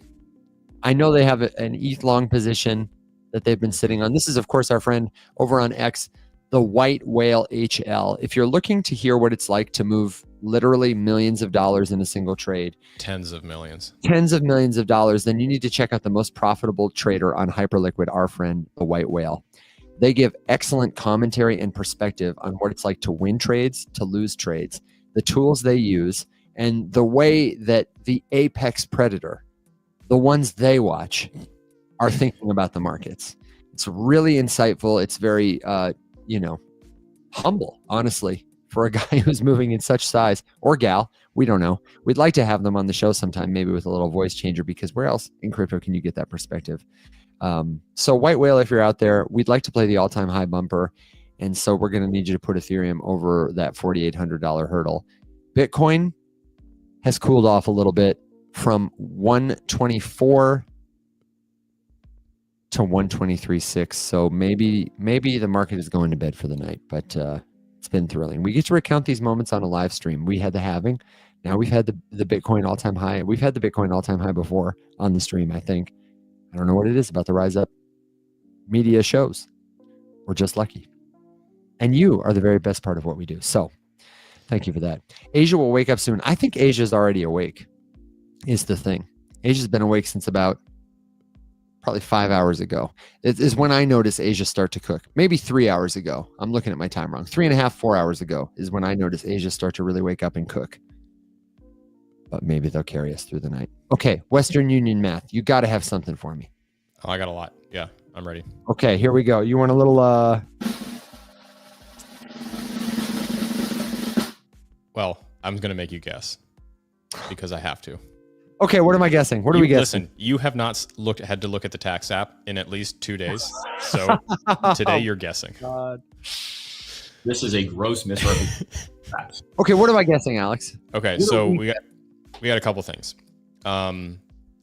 First, let's talk about the cost efficiency per transaction. So for context, Western Union made $4.2 billion in revenue in 2024. Okay. And they processed around... Can we call it 4.20 just for the meme? Sure. For you, yes, you can add a zero. They processed around 300 million transactions to achieve that. Okay. Which is an average cost of about $14 per transaction. Now, some are more, some are less. I forget exactly how their fee structure is set up, but you have like a flat fee that you pay every single time, and then there's a percentage addition. And lots of these transactions are smaller amounts. It doesn't matter. They charge you a shitload. So even if we were going to talk about Ethereum and Bitcoin, on average, so I'll give you one example. On average, Ethereum, and this is actually with a very expensive estimate for Ethereum gas compared to what we're seeing like today, for example. And this assumes an average ETH gas transaction of $2.80 per transaction. And for context, right now, if you'd like to know, you can actually go to the Milk Road and look up the current Ethereum gas. And right now, the average transaction fee looks like it's about 60 cents. What? My brother in Christ, I was prompted to pay a transaction on Aave today on the Ethereum network to lend some Ethereum. It was $9.71. So first of all, there's still peak hours. I don't know when you did that. And second of all, it was peak time. It was definitely. There's also Aave fees to contend with. Aave makes money too. This was just the gas fee. It was wild. What was the Aave fee? Did it break it down? I don't remember what the Aave fee was, but the gas fee was $9.71. Is that for a swap or a deposit or? That was for a deposit. Yikes. I was depositing $1. I was doing a tutorial. Why? Video. I was doing a tutorial video, man. I'm not making money. You think I'm the white whale or something? Listen, man. You think I'm your mom trading out here with big bags? No. $1. $1. It was going to cost me $9.71 to lend it. Okay, so the metric we're trying to guess. Aaliyah's in the comments already. She said, "I'm calling half." So what's the metric I'm trying to guess? Just how much more efficient is ETH than that? Am I expressing this in a percent? Like how many times more efficient is it? If the average is 14 per transaction, and based on the numbers you gave me, that's like 7% transaction fees. I'm going to say in relation to like the fee. So like if it's an average 7% fee for Western Union, let's just say, and I think the average ETH fee is 2%. Would I say it's 3 times, approximately 2.5, 3 times more? Yeah, and I just realized I gave you the number because I literally gave you a very simple math problem to reach the number 5. Yeah. So for that, I apologize. That's okay. Some people in the comments might not have caught it, so don't feel bad about guessing. We've got 84%, 432% more efficient. I was going to say 2.5. I was going to say 2.5 times more efficient. It's about 5 times more efficient. Wow, 5 times more. Even on Ethereum. And that's just ETH. So, and ETH is the worst by far. Like it's not even close. Bitcoin is in second place, pretty close. Any guesses? Uh, The number X multiplier of how much more efficient Bitcoin is at transferring money than Western Union? 4 times.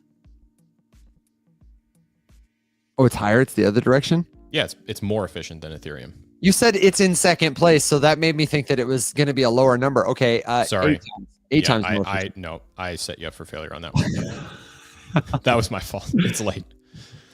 The people on the podcast are absolutely. If you are still listening to the podcast, you're getting 10 points right now because that is just. If you're listening to this part of the podcast, then reach out. And reach out and let us know. Because you win a prize. Yeah, we're gonna put a prize in the back of a $20 bill and send it to you. I think Bitcoin is. What did I say? 8 times. Mm-hmm. Am I close? You're very close. 12 times. JM Dice said. It's 10. Oh. Dang. Okay, now for the fun numbers. Okay, all right, okay. Thank God. Let's say Polygon. Polygon next. Oh, yeah. Okay. How many times percent or how many times more efficient than Western Union is Polygon at settling? ETH was 5. ETH was 5 times. Bitcoin is 10 times. I'm gonna go because this Price is Right rules. I'm not gonna say 500 times. I'm gonna say 450 times more efficient. Okay. We've got 1,200 in the comments, 29.6, but I'm thinking 450 times. I love making you guess stuff, Evan, because you're always you have like a reason for it and you think about it and you're always so wrong. I haven't seen anybody close. The 1200X is the Solemn's is the closest at 1200, but he's actually not even halfway there. Whoa! Are you kidding me? It's 2,800 times more efficient. Oh my God. Correct. So, and for the record, if we were looking at, again, like stepping down, Polygon is the 3rd most expensive. So we went from like about 10 times to what, 2,200, 2,800, did you say? 2,800. Yeah. So let's say Solana next. Now I got to go big. 8,000 times. I don't think it's really that much cheaper than Polygon. Okay, I hear an 8,000 from Evan. Any 8,000? Pause for dramatic effect. Yeah, Sitter says nope. MoWow says short Western Union. Here comes crypto. Keep onboarding. Yeah, I'm with you there. And they say, Austin says, BTC can't be transactional these days. Okay, Magic guesses 5,800. Solem guesses 12,000x. Austin says 7,200. Jane says 3,000. Can I just say, I love how many of you guys are guessing. It makes me warm and fuzzy inside. Once again, Solem is the closest, but he's not even close. Oh, no way. All right. Okay. Yeah. So Ding over there. Yeah, he's got at least 4 points right now. He keeps being the closest, but again, he's not even close. Are you ready? Because strap in. Yeah. 56,000 times more efficient. Oh my God. Are these the bumper sticker numbers that you're getting? Like based on the, like the car has zero friction? I'll tell you exactly. These are averages observed over for standard tokens. So for the record, minting an NFT, much more expensive. Yeah. Batch sending large amounts, much more expensive. Like there's a lot you can do. So yes, these are like efficiency numbers based on kind of a comparative amount to an average Western Union transaction, which is not very expensive, pretty cheap. Alex, let me ask you this. I know you love making us guess numbers, but I do. I really do. This is like my favorite thing. Give a little bit to the end and tell me, is there one blockchain that is like standing out that's the fastest, cheapest? The last thing that we can make people guess is which blockchain is it? And what's the number? Because I'd like to know that. And then I want to talk a little about like why it may or may not matter. I wasn't even going to make anyone guess anything else. I'm just going to rapid fire the last handful of numbers because there's a whole other category. So really, really quick. Guess who takes though the most efficient is Ripple. Average. Don't doubt it. I don't doubt it. Nope. I put that into my prompt, pulling all this out, assuming that they would be the most efficient. Hopefully, because that is literally what they're built for.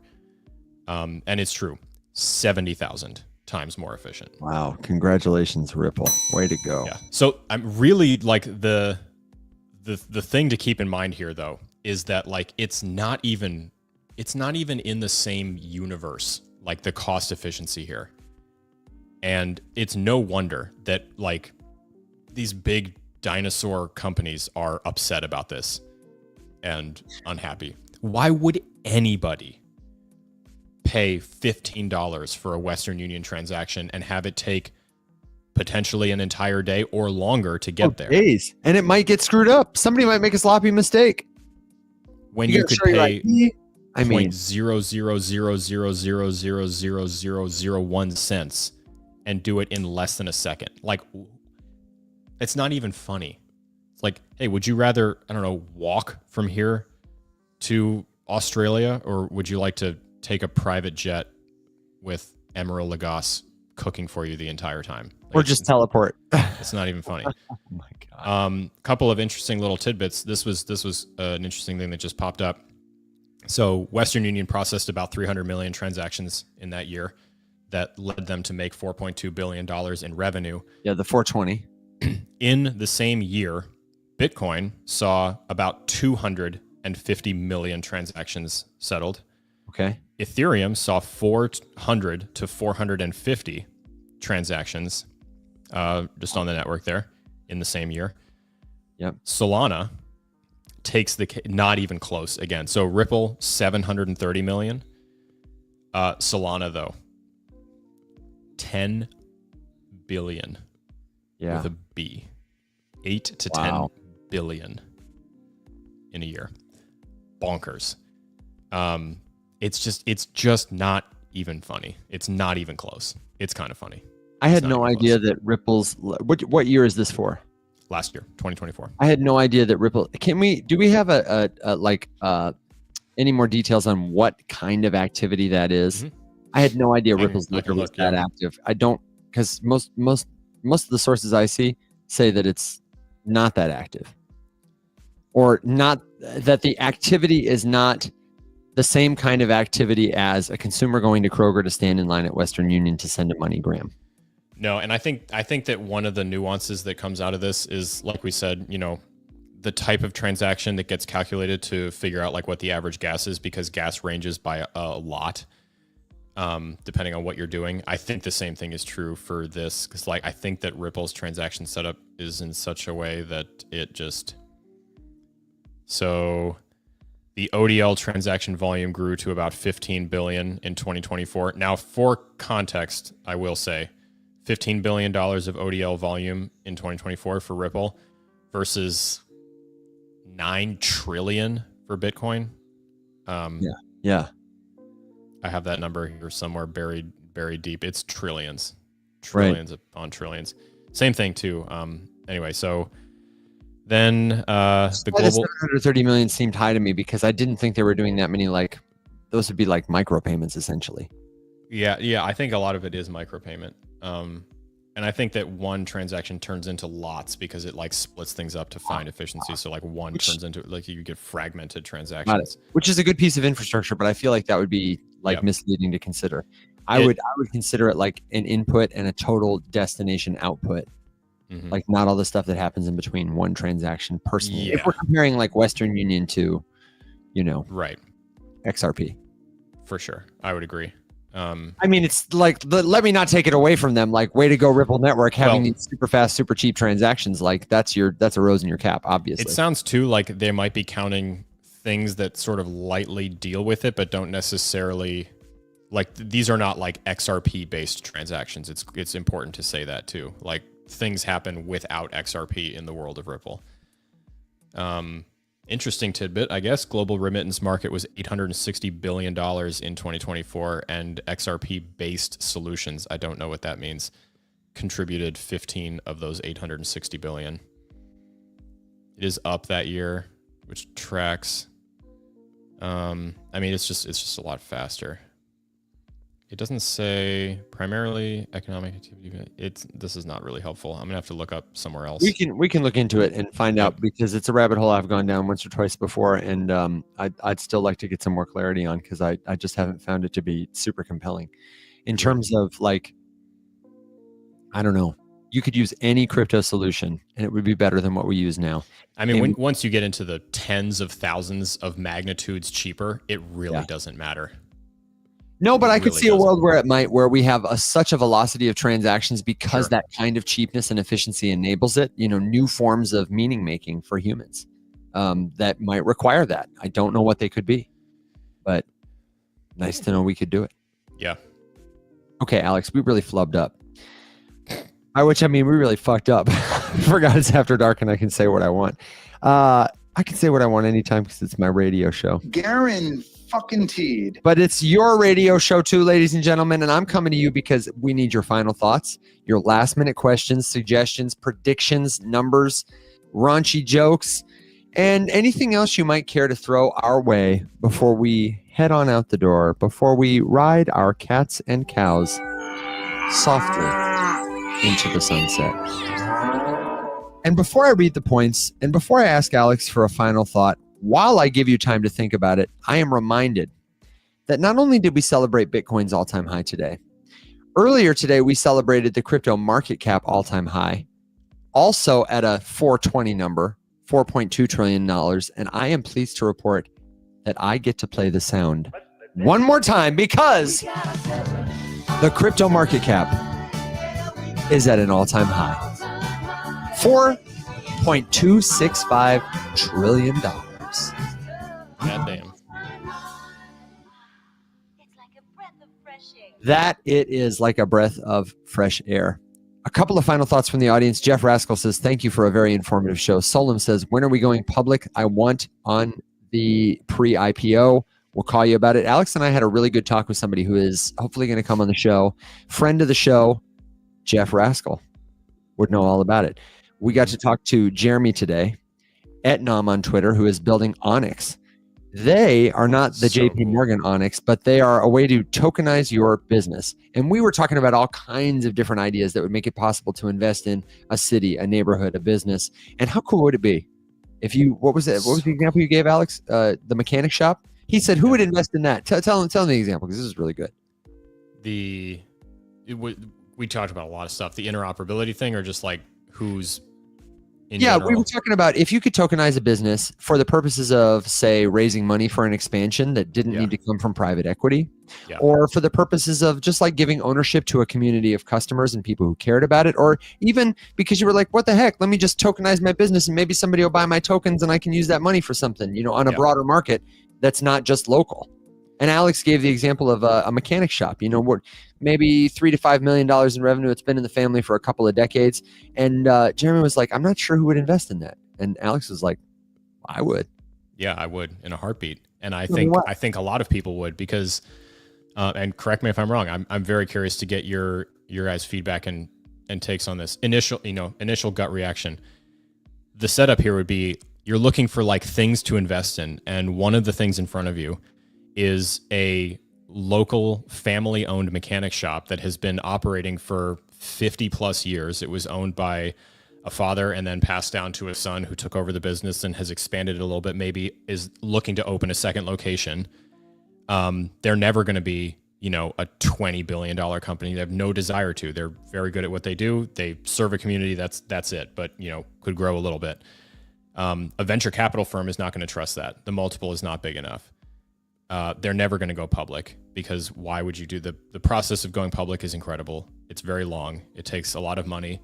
It takes a lot of lawyers, all that sort of stuff. The Stu doesn't have that. There's 4 people that work in this shop. Right. And, but like you would really like to hire 5 or 6 more people and expand to another location and do it all. And that you could say that for the bakery in town. You could say that for like a small chain of restaurants that has 15 locations and would like to add another couple states or whatever. Mellow Mushroom, there's not that many locations of it. Great pizza, we love it. It's local-ish. They have a couple kind of all up and down the area. Love it, big fan.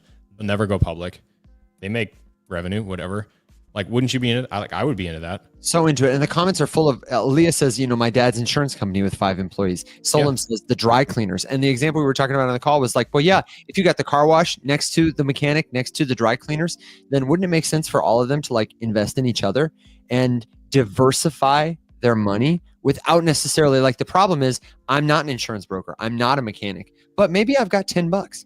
And wouldn't it be so cool if like a company, by part of launching a token, could say like, okay, here are our employees. We're going to set aside some for them. Here are our customers. We're going to set aside some for them. And oh, hey, we're going to do a pre-sale to investors through this network that only have like $5,000 or less on the platform. So if you're like a minnow, not a whale, we're going to take your money first because we want to be supported by you. Like that would be so freaking cool. Or all the businesses who lived in a city, there could be a Memphis token.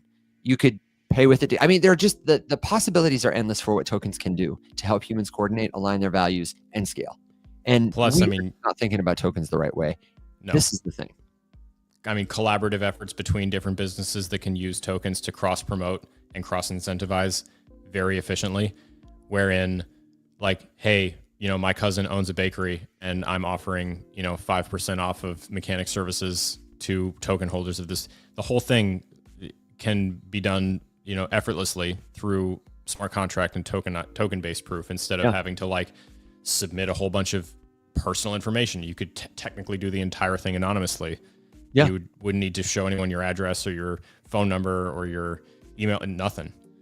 Yeah. And it'll be so cool to see if you are the bakery owner, like, oh, you know what? After my customers leave my shop, they all go to this car wash. I need to have a business relationship with them. Yes. Or, all the members of our church really like this pizza place. So whenever we have a church function, we should buy pizza there. Like all the kinds of things that having a token would reveal to you just by the organic nature of its flowing through an ecosystem. Like water, you can track where it comes from. You can track where it's going. You can see the animals who come to drink it. My thesis with this is that through methodical and healthy tokenization, you could exponentially decrease the cost of customer acquisition and make so much more efficient the targeted advertising process and build a system wherein people can receive extremely relevant targeted advertisements for things that will genuinely matter to them in a way that they could immediately opt out of and escape from simply by moving a token out of their wallet and no longer showing up on that Block Explorer's like registry of wallet addresses that might be interested in receiving this message. So for all the people who are really excited about this, here's the reason why, like, the answer is not just go out and make a token for everything. The answer is a couple pronged. The first answer is we got to increase literacy about what tokens are and can be. The second thing is we need to have tools like this. We need to have developers like Jeremy working on solutions like this so that you don't need to be able to use a crypto wallet, do self-custody, figure out which network your tokens are on, connect to a dApp. You just need to be able to go to a website the way you do now to buy a pizza and buy a token like this, or have an index fund that is automatically like some money is drafted from your paycheck that goes to an investment account. We need people to build solutions like that for these crypto tokens and to make them programmable and flexible but easy. So literacy, that it's possible, solutions that will make it easy for consumers to do it. And then really, truly, we're getting some more regulations. We've got a friendlier SEC. They're not going to prosecute people doing stuff like this, but we're going to need models for what it looks like. So I think it's probably still, I don't know, Alex, what do you think? 2 to 3 years before some company hits with this in a big way, and maybe another 5 years before it's like becoming commonplace and ubiquitous. But I think we're on the path to that. I really do. And Onyx could be one of those companies to do it. Agreed. Stunned him. Left him speechless. He was too stunned to speak. You like how I said we were going to do final thoughts and points, and then I gave us a whole other talking point. I'm so sorry. Yeah. I said 40 minutes ago that we were wrapping the show up. So, okay. That tracks. Thank you. It's just like easy. That whole thing is why I'm here. That's why I'm in this industry. That's what we're here for. The coolest shit of all time. Yeah. And honestly, again, if you're just here to make money, that's great. That's fine. The secret I'm going to tell you is that if you can find a way to get curious about that stuff, you're going to make so much more money Don't look at Alex and I. Alex and I are not good examples for how much money you could make if you're curious about that stuff. We're spending a lot of time talking about it and teaching about it. And, teachers don't get paid shit. But you can be the person who like goes and takes this idea and builds it. This is a $1 billion idea. This is a $1 billion idea. Somebody's going to build it. And you're going to be like, man, remember we heard about that 6 years ago on, and finally Alex and I will be like, listen, we'll be those old guys by then. Okay. So I interviewed that guy on my fake radio show. Yeah, it was my fake radio show. I had the soundboard. I'm going to give us a full and a little. Tell me why. And then I'm going to give us to let you know. This is how the points stand tonight. And I'm sure I missed writing a couple of these down. In last place with 3 LCX.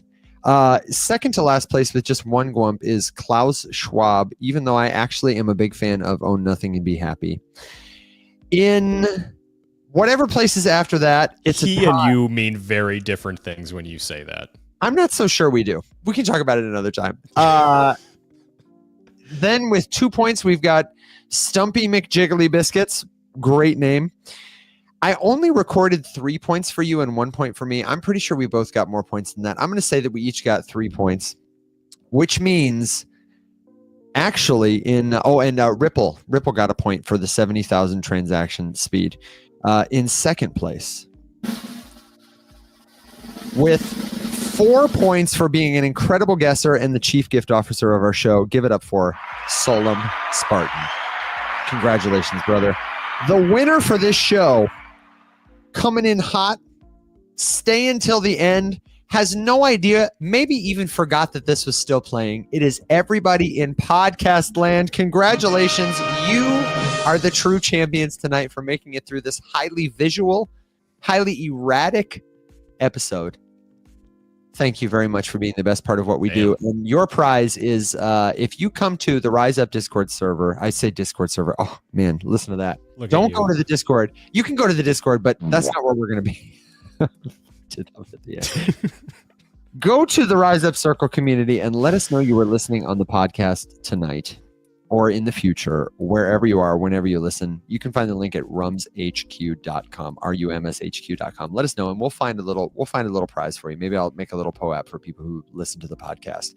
And I do want to announce that this week I'm going to be picking somebody at random from everybody who got the POAP last week in the community to win a free month of premium membership. So if you are already a premium member and you got that POAP and you get drawn, we're going to give you a discount. The next time you go to pay, it's going to be a month free. If you don't have premium, everybody usually gets a 10-day trial, but congratulations, my friend, you'll get a 40-day trial because we want you there. We want you in a community. That is the fastest way to accelerate your learning journey, to save time, save money, save heartache, working to understand cryptocurrency. You will save years of time, I'm telling you. When you get in that room with those people who have the same questions you do, who are working on the same stuff you are, and they're all really cool. That is how we rise up. So, Alex, have you got a final thought for the audience? You know what? Well, just because Bearded asked, how about a tax app update? Hey! Oh my God. No, it's okay. I will give a verbal update just to say that shout out to Jessica for finding some problems with the CSV upload. So that's all fixed. I haven't pushed the new one. So the deployed one that everyone has access to is still the broken one, but I'll redeploy the new one tomorrow. Coming along, super excited. I'm basically just like going through, like visually nothing has changed in like a week because all I'm doing is rewriting because all the tutorials are like AI generated. So it's just like, I was like, make a tutorial about making a wallet and they're trash. So going back through it and fixing all that stuff and putting in real examples and whatever. Interestingly, it just defaulted to like always trying to get everyone. It's just shilling MetaMask like so hard. So I was like, all right, we got to chill on the MetaMask shilling. But coming along, very excited. No, I was just going to say thank you, everyone, for being here. This was super fun. I love After Dark. Me too. We have a lot of fun. There are 45.9 thousand likes on the TikTok stream right now. And that's crazy. So thank you for all of the excessive tapping. You guys really drove it home. And that was a lot of fun. We'll see you guys bright and early. Aaliyah says, Evan and Alex, I love you a long time. We love you too. Solom, thanks for the gifts. Congratulations on the win. Everybody, like Alex said, that's the wrap. Until next time, my friends, stay safe, be well. Everybody, rise up.